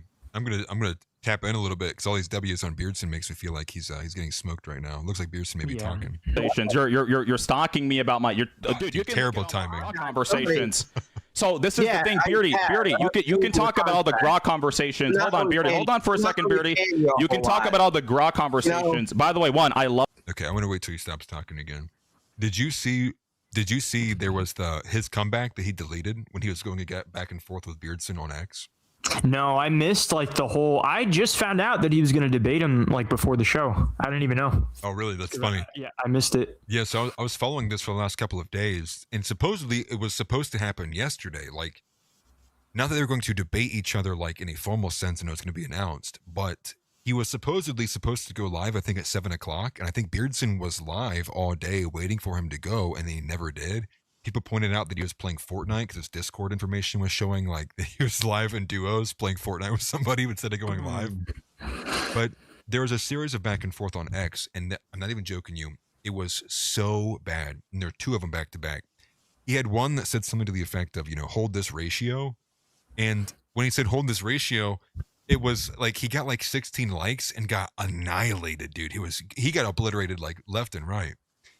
Beyond that, he said something later on. I can't remember what it is because he deleted it. But he was like, Beardson asked him like where this is or what happened to this. And he's like, oh, you can't find it because I put it in your beard. And it was like, what? Like what? Like, if that's the best you have, like, have you been rendered to your knees already? We just started, and so to see that, it just blew me away. To just see how rough it is for this kid. And I don't even feel bad for him. He knows exactly why he got hired and to be a part of this. And what's wild is two things about this. For one, he says he's a regular reader, or he reads a lot of Insight's Alan Dershowitz. For one, that's insane. But two, he says he didn't have any kind of like real political mentor, but he likes Ben Shapiro a lot. And it's like, what does that really even tell you about who this kid is? He's probably just trying to climb the ladder. Yeah, but what good is that if you're joining the Daily Wire? Like after they essentially they're dead at this point. But I mean, whatever. Right. And what's funny is like I think that they will in the most loose sense. I think the one thing the Daily Wire will get out of this, despite how bad it's going, is they're going to say, well, we did engage with the Groypers, and they're going to say, despite anything, that they won the debates with the Groypers and like it already happened. Even though we kind of know that's not true, and this isn't Ben Shapiro, this isn't Matt Walsh, this isn't Michael Knowles. It's like they basically hired a slave to have him use him for cannon fodder. It's like this is like, at least they're getting good use out of him, but it's like this is really the only purpose they brought him in for. Yeah, I wonder what topic I wonder what he's saying now. I know. I'll tune back in. And it's very clear. I mean, you could look at the writing on the wall. Jeremy Boring leaves. Candace Owen leaves. You've already said that. Ryan's on the wall, right? I'm not here to argue whether or not like Jews control America or not, because our side's already won. Everybody believes that already. You know, I thought you said you were the underdogs. I'm not here to like entertain you and your Squint's 25 viewers on YouTube. I'm not trying to red pill you guys. What I really why I'm here is just to do sort of like a victory lap and just play the music. Let me play the sad music for you. You're the one coming to me. I'm irrelevant. You're the one talking about it. This. Oh, can I mention something about that? Will you let me respond? Can I respond to that? Perfect. Yeah, go ahead. It's funny how they're like the Daily Wire is irrelevant. But when have you guys ever heard of a company that's irrelevant, supposedly irrelevant, being told it's irrelevant? It's irrelevant. Dude, trust me, it's irrelevant. It's irrelevant. Dude, you're the one who's coming up here to debate the Daily Wire's new town. I mean, it quite literally is irrelevant by all accounts. You know, and I think it was Nick who had said this, and so I want to credit him if he was. I wouldn't really want to credit anybody else. You had Candace Owens, Jordan Peterson, Ben Shapiro, Matt Walsh. I think I might be forgetting one of them, but there's like, you have like the top name brand. You are the actual flagship conservative program. And in a matter of a couple of years, you have basically been gutted on the national stage. And now it's like, most people know the only reason that it's even existing now is because of Matt Walsh. And Michael Knowles, forgot him. If Matt Walsh was to bow out of the Daily Wire, the whole thing just kind of loses its power, because all it really becomes at that point is Shapiro and a bunch of other Jews yelling about Israel. It's like they don't have much beyond there. So by all accounts, they are definitely irrelevant. Yeah, they used to, completely dominate like the Facebook mainstream, and even all of that was like, deals that they were making with Zuckerberg and stuff. That's why they weren't getting banned when everybody else was getting censored. So yeah, they were relevant at one point, and it was all artificial, and it's gone. So I mean, Jordan Peterson Jordan Peterson not even really on the Israel issue. Jordan Peterson just kind of like went insane. Candace Owens wanted to, she wanted to get into reality TV, so she took her chance. And Knowles has just kind of lost credibility just because all he does is sweep for him. I mean, Knowles is basically he's become a sweeper. Like, you have Matt Walsh, who almost never engages in the more broader conversations about Israel, only very sparingly. And then all Michael Knowles is doing all the time, not really much on Twitter with posts, but like, on a show, he's just sweeping for people left and right, sweeping for Shapiro, sweeping for Israel, sweeping for this person, that person. And it's just, if anything, it's just kind of sad, because I always kind of think of like, in the beginning, what Daily Wire could have been and what it's not and what it is now. And it's like, it's just such a massive change. And they wheel this kid like out. The white monkeys in China. Like, it's like you're just a clown. It seems like this kid's going to be going crazy too. I think he already is. I mean, if you just listen in right now, like, this is not a stable emotional response, especially if you had an argument. You wouldn't be responding, I guess, in the way that he is. And I'm currently working with the Daily Wire. No one knew you when you were. We got to chat in. What am I doing? 22. No one knew you when you're 23. Even before I was associated with the Daily Wire, August of 2025, I went viral for destroying a leftist. What should we tell him? And a lot of different people with all sorts of views invited me on their show, reacted to my clips, etc., etc. That was when I was 19 years old. I went on Charlie Kirk's show, the Ben Shapiro show, Liz Wheeler, and invited to many other different ones. And you at 18, no one even knew of you. I'm just gonna spam it until you answer me. It's kind of like, well, how old is Beardson? Isn't Beardson like in his 30s? So even if he was 18, he probably couldn't have the same platform he does today. So I don't get what this kid's saying. Yeah, I think the kid just doesn't know what's going on, and I think that's probably a problem for a lot of these kids, is they really don't have an actual understanding about what really is the narrative. What is the story here? What are all the facts? A lot of people, again, like we said earlier, like, they operate off of a premise of a bunch of lies. Like, so much of what they try to base stuff off of is not even true in the first place. Time I wake up, like, what? Why are you waiting? Your fan base cares. Your fan base cares. Dude, my fan base is up with me till like 3 in the morning. Your fan base said that. So here it is. You posted. You said, "Good morning, Christ is King." This was at. By the way, you've done it. This is interesting, dude. You've done it for like 3 consecutive days in a row. Hold on, Beardy. You've done it for like that 3 bad? consecutive days in a row where I'm He's trying to really lay it in. You're waking up at 2 p.m., 1:50 p.m. Okay, whatever. Let's say it's 12 p.m. or whatever. You're waking up at like 2 p.m., 1 p.m., etc. And I'm sure he will, Hilton. People in the chat are saying waking up at 2:30 p.m.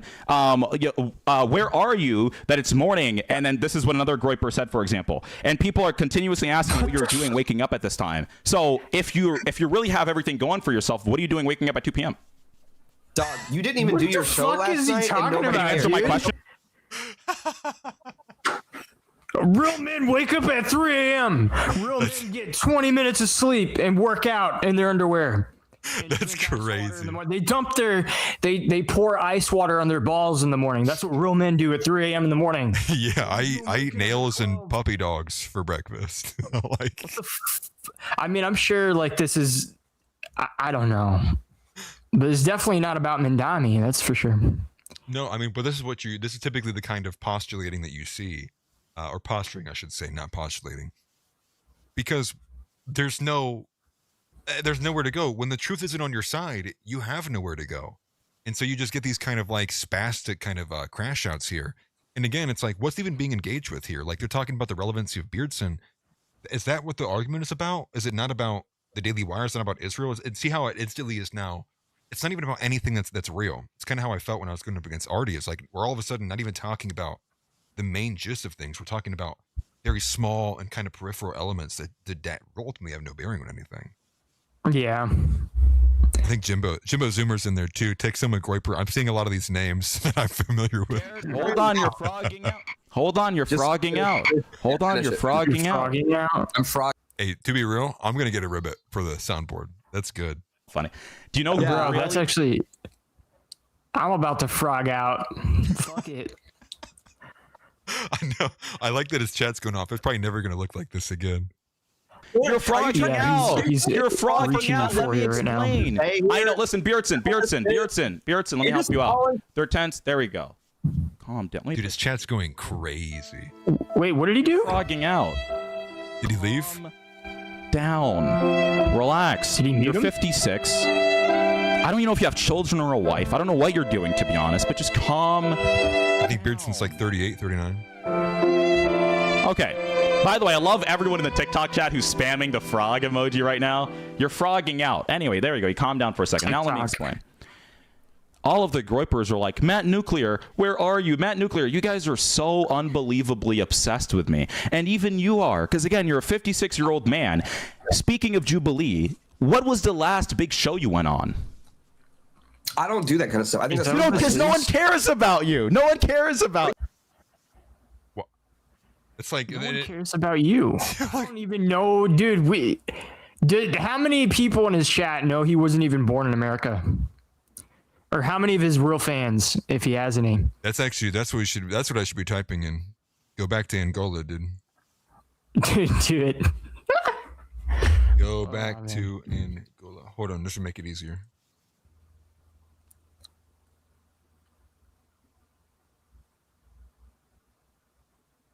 You see it? Dude, it said I didn't try again. Did I get banned or spammed? I don't know how often you can do that. It's going to pop up on his video. That's for sure. I don't even know if you can see it. Maybe I am. I didn't even see it in his live chat. It's got to be flying too. They said that he did TikTok live stuff. So you know the stuff that Andrew Wilson does? Oh yeah, what is it? The invasions? Yeah, the TikTok invasions. Yeah, they apparently that's what he like came up off of doing. So apparently he got started by debating. I'm not even joking. This is what I read, by debating vegans in Discord, and then after that he went to TikTok live debates. I'm gonna have to try my hand at that. Seems a lot of people do it. Maybe if it's just for fun. And then from there he like did that for a hot minute, got a bit of notoriety, and then that's what got him the invitation to go to Jubilee. And then after Jubilee, the Daily Wire picked him up. But his appearance on Jubilee was like back in 2025, so it's kind of been a minute since he's really been at the center stage, or I guess at the national level, if you will. But he's only 19. Yeah, He's so relevant. he's super relevant. Everybody knows Matt Nuclear. Like, yeah, Matt Nuclear, bro. Going nuclear, dude. We're gonna do like a nuclear show, bro. We're gonna talk about like Zionism, how it's like good and shit. Right? Yeah. He talks all the time about how he did his research, and he's like, yeah, I just find that Zionism's like this great thing. It's like, dude, no, you did not. Ben Shapiro handed you a piece of paper, and he said, read it and say this, or you're fired. And it was like that's how it went. But I wanted to read to the audience here. This is a description of a show. You can hear how cringe this is. I copied and pasted in the outline.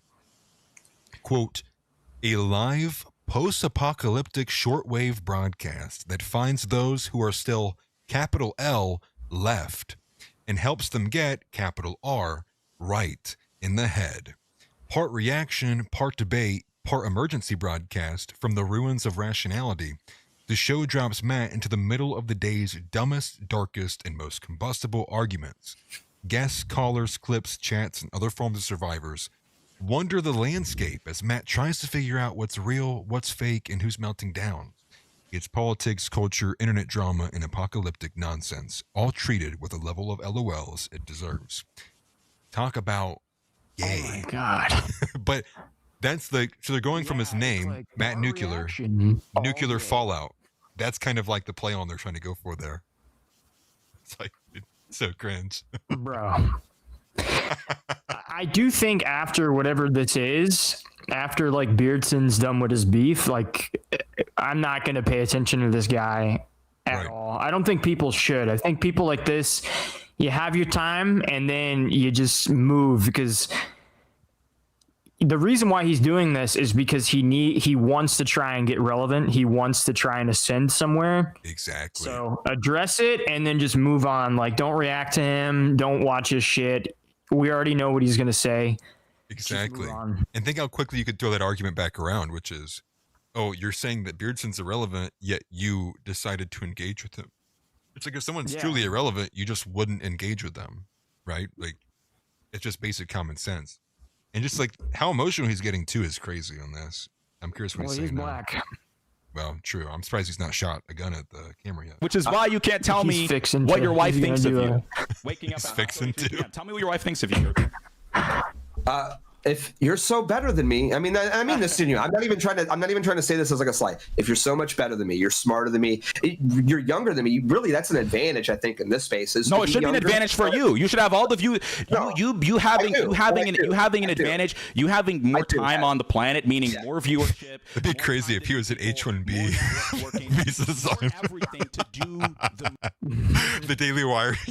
They couldn't get anyone hired, so they had to file an H-1B visa bribe. That's crazy. That's hilarious. Galaxy chat, thank you. I appreciate that. Matt Nuclear. Let's see. His beard's going to get a change. Oh my 2016, god, he did I think, going on Andrew England's show. Thanks for the Trump Galaxy. inauguration. Right. Thanks for the hot dog. That was like about when you were 28, dude. So I first went on one of the largest political, like conservative. Oh, you're frogging out. Used to hear that, okay? Frogging out. So that's what this guy is. He went on a few shows. He got accepted on Daily Wire, and he thinks he's hot shit. Yeah. You know, he is the next Nick Fuentes, bro. He's black. He's the Black Fuentes, bro. That's what he is. You know what's crazy about this? I see the vision. Yeah, and I would say for people who want more content, definitely go check that out and see what the full thing was. He had 2.54 subscribers. I 10 times mogged this guy right now, and you even more so. This just wild, dude. Like, not even worth your time in the slightest. And I mean, even if he had more views or subs, it doesn't matter. Like his opinions are fucking garbage. Right. You know, exactly. Zionism is good. Okay, shut up. Yeah. I want to listen to a black kid from Angola tell me why Jews should keep doing what they're doing. Like, I can't actually imagine anything I want more than that in life is to listen to a 19-year-old black guy tell me about what's going on. Like, that's crazy. And House has a good point on that too. Like, even if you look at the subscriber numbers on the Daily Wire, they've been nosediving. Ben Shapiro very specifically so. And another good point from Tix Bomber as well too. Ben Shapiro, and I think he still is, putting entire shows behind specific keyword searches. So when you go to YouTube, it's like you see his video pop up, but not only that, actually putting it in the entire AdSense feed. So Oh yeah. it may be you who ends up at 2 a.m. There's an unskippable ad, well, it'll be skippable, but it's going to be like a 22-minute episode from Shapiro. And it's like, they're doing all this BS to like build their numbers up and to keep that there. It'd be crazy to see, like, if they weren't putting all that money into it, like, what are the real organic numbers? Like, how many people aren't actually, you know, watching the Daily Wire anymore? That'd be kind of a crazy thing to say. Yeah, they shot their, you know, themselves in the foot with everything the past like couple years. I don't even know what to think of it. Like what you said, like this black kid from wherever, his opinions on Zionism and how Jews are good. It's like, that's all you need to know. Yeah. Until he changes that and leaves Daily Wire, you should not care about anything this dude says. Right. You No, know? exactly. I guess we got about 10 minutes left. I think it'd be a good time to do some of these super chats here. Let me Oh go ahead and yeah. flip it over here. Let me turn it back on so I can play them. And oh, super chats work. Super chats work. Super chats work. Okay, we're gonna go to the beginning here. I think this is the first one. Also, shout out to everybody who subscribed and also sent member messages as well while we were live. I do appreciate that greatly. Thank you. We have this first one here from Goat. You don't seem to understand. Earth is yours Fried to chicken, conquer. same. Goat That's said funny. $5. I love Fried chicken is good, bro. With some watermelon. Oh, this song, the hamster dance. That's W. Bro. I'll put it over here. I don't know if you can hear that or not.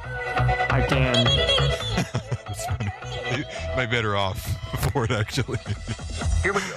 Let me, I need to move this, actually. But yes, we're going to play this media through a little bit. I appreciate the hamster dance. Thank you, guys. Yeah, based hamsters, man. Yes, I'm going to lower it just a little bit. Yeah. The song is what sells it, by the way. Also, W to Hilton Head for the 5 gifted. Thank you very much. I appreciate that. Look at that, Uncle House. Finally, House got one, dude. That's what I always look for when the memberships come in. Did House get one? He did. Finally. He only had to be here for 4 years. He finally got one. Shout out to Hilton Head for that. House. Hell yeah, bro. That right there is already better than that entire debate. That's so true. I didn't even think about that. But you're so right. Thank you to Goat for the super chat. I appreciate it, man. Thank you. We'll go to the next one here. And this is from Mitch. You don't seem to understand. No message? W, I appreciate that, Mitch. Thank you very much. Shout out to Mitch. Oh no, there's a video. Oh, it surfs up. It's you. Me. It's you. Whale dude is It's literally Tom. We got you. Yes. Heavier than you look. Man, we did it. I've definitely seen this movie, but why don't I remember the chick in that? What? I know that's probably heretical. I'm not on your side of the aisle. Where are you from? Dude, I'm from Lake Michigan. Dude, he sounds like you too. That's crazy. Yeah. My town who did it, and a lot of people think it's crazy, but I'm used to that. I know how you feel, Joe. You do? Yeah. Radical. That's funny.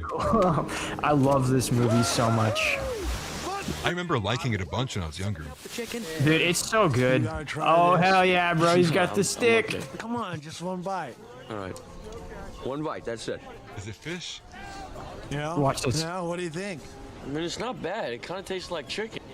Yeah, what are you standing here next to me for? Go talk to her, man. That's good. That's good. Digging on Bro. you. She called you crap. Joe, She called you crap. What's going on? It's crazy you know it because there's no audio on your end. I don't know it, and there is audio on mine. He likes you though. See, He really digs just you. lay some feeling on her. How do you I'll make a promise. I'll watch. I'll watch simultaneously The Sopranos and Surf's Up, so I can satisfy both House and you at the same Come time. on now. Smile on your brother. Keep your girlfriend out of this. Cody, how is he? Is he okay? What can I do? Well, I can help though, except that there's blood. Just the thought of blood makes me. This movie has like cool angles to it and stuff too. I don't know. It's like a mockumentary, so it's shot like it's a documentary. Cody. Oh, that makes sense why it's got the realistic angles. Cody. Oh yes, the natives. I'm gonna do it myself. How's it going, man? Cody. That's cool. Joe, can you just tell us why you're out here? Is he like the main character of the movie? We've known each No, other no, it's way the other back penguin. since, He's his like, best friend. Yesterday, Oh, okay, I think okay. it was. We got a lot in common. I never really knew my father either. That's Tom's dad. I've never seen your dad before, dude. Father. Has anybody seen the chicken? This is making me want to go watch the movie, unironically. It's a good movie. It's got a good soundtrack too. Man, aren't you nervous out here, Joe, in the jungle? Dude, and you have so many like profile pictures to pull from too, dude. There's so many scenes here. You can make different. I like this one though. I've conquered this one. Yeah, There it is. classic, right? We just saw it. I was wondering if we would. Penguins. I'm Chicken Joe. Joe's it's long for Joe. Bro. Sweet, man. And, you know, they treat me as their king. And Yeah, it's like office style mockumentary. That's pretty I cool. guess they're royal hot dog. We're trying to cook them. That's crazy. Yes. Also, those who don't know, yes, you can send in super chat media to power chat. And I believe it's either 10 or 15. I can't remember. You could send in about 5 minutes worth of media. Yeah, that's what Indians want to do to us. I really don't like my pores, you know. A stone chicken? Yeah. How far away from a stone chicken are you, Tom? Not far? Not far. Dinner and a show. That's funny.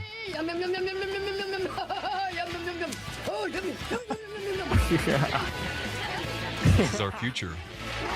Dude, yeah, As that's enjoyable Texas. as it was, I still had a vision of my quest.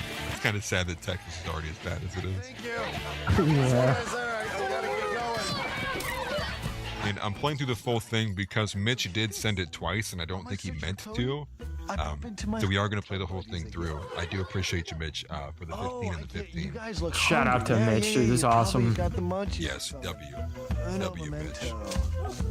It's probably going to show the surfing scene too. I like don't remember any of it. I must have been young when I saw it. Tastes like chicken. Check it out. Dude, have you seen my friend Cody? You know, he's kind of like a penguin. It's like he just doesn't understand the weight of what he's saying. He's like the Long Beach, California stoner surfer. Yeah. But he's from Lake Michigan. lose you on the whale. I'm not gonna lose you now. What far out, man? Yeah. Classic hippie. Oh, they're starting Cody. We gotta go. Come on. That was wild. I was surprised. I felt like it was longer than 5 minutes, to be honest with you. But W, and I do appreciate that. Thank you very much. We have the next one here. This is from Goat.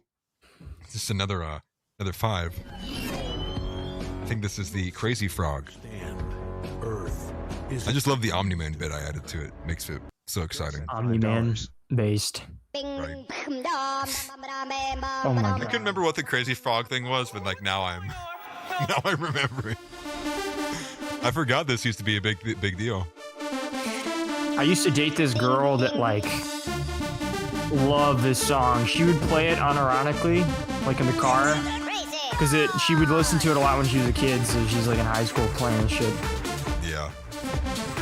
I just remember him being in like all these weird ads and stuff. Like I don't remember the actual series, but just all the ads that he was in. The ringtone. Yes, that's what it was. Yeah. Oh my god. Dude. Like old YouTube. You know, like that old. Yeah, like middle school, this shit was crazy, dude. Everybody. Somebody's saying it has over 5.9 billion views on YouTube. Yeah, that this is like crazy. an OG YouTube video. Yeah. Thank you for the 5 Goat. That was the second one. I appreciate that. He says the original Groiper. That's crazy. You're frogging out. You're frogging out. This is from last one here from Reed, who sent 10. I appreciate it. It says Matt Nuclear is just another H-1B DEI hire to keep wages low. And that's when we were cracking up about earlier. To keep wages. There's probably more truth in that than what we realize. But thank you guys for the super chats. I appreciate it. And thank you again for Tom Foe for coming onto the show. Any final thing you want to talk about before we go? Nah, I mean, like I gotta check out the full Beardson thing. At least the beginning. I want to see like how that kind of started. But other than that, I mean, yeah, this was a great conversation. I love coming on here. Love talking to you. You've been really cool and just like always, nice to me, and I appreciate it, man. Thank you. Of course, brother. We got as you were talking, we got another one there. This is from Mark Vendy. He says, $0. I still love you, but can't believe you're a speak. Completely literally. We deserve a thorough explanation. A speak. I believe you're a speak. Is that to you or to me? I don't know. I think it's to you, actually. Am I supposed to know what that is? I don't. I think it's a typo. I do appreciate the 5. Thank you, Mark Vendy. I'm trying to maybe we'll clarify. We get another. We get a clarification from Mark Vendy. Paging Mark Vendy. Mark Vendy paging. He says Alice said he was. No. He said a spick. Oh. No, I'm Albanian. No, guys, it is just a joke. It is just a joke. I am white. My last name is Shepherd. I am a combination of English, Scottish, and Irish. At least that's where the name comes from. Yeah, wrong brown. Wrong brown there. I'm actually black. Yeah, he's black. I'm Asian. This is the new white movement, dude. Is we got Asians and blacks coming together. Exactly. Yeah. Why did they? Are you actually Asian, or where did that come from? No, I'm not Asian at all, dude. I'm white as fuck. It's these black people. I made it. It was like my first video. I forgot which one where I kind of talked shit about black people. Yeah. And this huge group of blacks just started commenting, and then they were like, "You sound like the main character from Invincible. He's Asian." You're Asian. Stephen Young. Yeah, and I was like, "What?" And then he was like, "Yeah, because your last name's Foe." And I was like, "Bro, that's not my fucking real name, you dumbass." That's crazy. It's like, who am I? It's not even spelled Asian. They're probably rage baiting me. But then Focus Trip saw that and he kept running with it. So every time I went on, he was like, "Yeah, our favorite Asian." Yeah, that's what happened to me. Everybody called me. They said, you're Mexican, you're brown, you're mystery meat. Like I got attacked by people at the Blaze like a few months ago for not being white. When I recorded that video response to Handsome Truth, I'm getting attacked by, I think it's what's his name? Was it Lucky Teeter? I think it was Lucky Teeter or Mega Hulk, one of those two guys. And they're like, "Look, another brown groiper." It's like, what do I have to do? I mean, like, I'm gonna start wearing the suit every day, but like, what else could I do? And I get the voice, maybe an element of it, but same thing as you. The Albanian thing started taking a life on its own. And it's kind of funny, but all the haters believe it. So it's like, do we want to keep rolling with it? Maybe, perhaps. Use it to our advantage. Right, exactly. Get in good with the Asian crowd and the blacks, and then we'll subvert. We'll become their king. You're hiding our power level. Where he goes to the hood and says the M-word, and he's like, "They made me their king." Yeah, right. Yeah. Let's see how white I am. Let me go. Hey guys, you want to see how white I am? Let me go see the reaction from the street, from the crowd, as I say the hard R in public. We'll see how white everybody thinks I am then. But no, I do appreciate you coming on, man. Glad that you enjoyed coming on. Of course. Yeah, had a lot of fun. Yeah, man. And we gotta end up doing the Warhammer this weekend if you get a chance, or sometime soon. Oh yeah, I'm gonna get it downloaded. We gotta play that one. That one's a lot of fun. Yes, it looked really good. We'll see if my computer can handle it. That's a different question. But yeah, man, I appreciate you coming on. I appreciate everybody for being here. It was good to see the numbers kind of pick up from where they had been the last couple of shows that I've done, and hopefully that will continue as we go through the week with more collaborations. But make sure anybody who has not already subscribed to Tom Foe, please do that now, or I will hunt you down. I know all. The link to both his X account and his YouTube are in the description. You should be able to just click on the YouTube one and it'll go right to his page. Definitely do that, and also make sure you are also supporting all your other fellow groypers. Yes. But that's going to do it for me on the side of YouTube. I'm going to go on Kick just for a little bit, not for very long, just maybe pick up and see what's going on in the Beardson debate. Everybody else, who doesn't want to follow along on to Kick, I will see you guys tomorrow with Greg the Groiper, and we'll be back. And that one will be at 8 o'clock Eastern time tomorrow, actually, not 6, 8 o'clock. The rest of them, however, this week will be at 6 p.m. Eastern time. But again, Tom Foe, I appreciate you. Christ is King, as always. Amen. Amen to that. Had some great conversations in Chicago, actually, about God and spirituality and Christianity and overall, and it was actually very, very enlightening and endearing. But beyond that, to the political side of the realm, for all women over 150 pounds, this is not a notice. You're actually being told directly by me, you're going to Israel, no questions asked. And for all the women between 125 and 150 pounds, you're going, now this is your 90-day notice. Forgive me, I butchered it so bad, it's been too long. This is your 90-day notice to lose the weight, or you too will be shot from Canaan to Israel. Christ is King, everybody, and I'll see the rest of you who want to keep going on Kick. And thanks again, Tom. Take care. Later, Get up guys. and get out. Get out. Get out. I have a question for you. Say Christ is Lord. Say Christ is Lord. Say it. You say Christ is Lord. Get out. Get out. Christ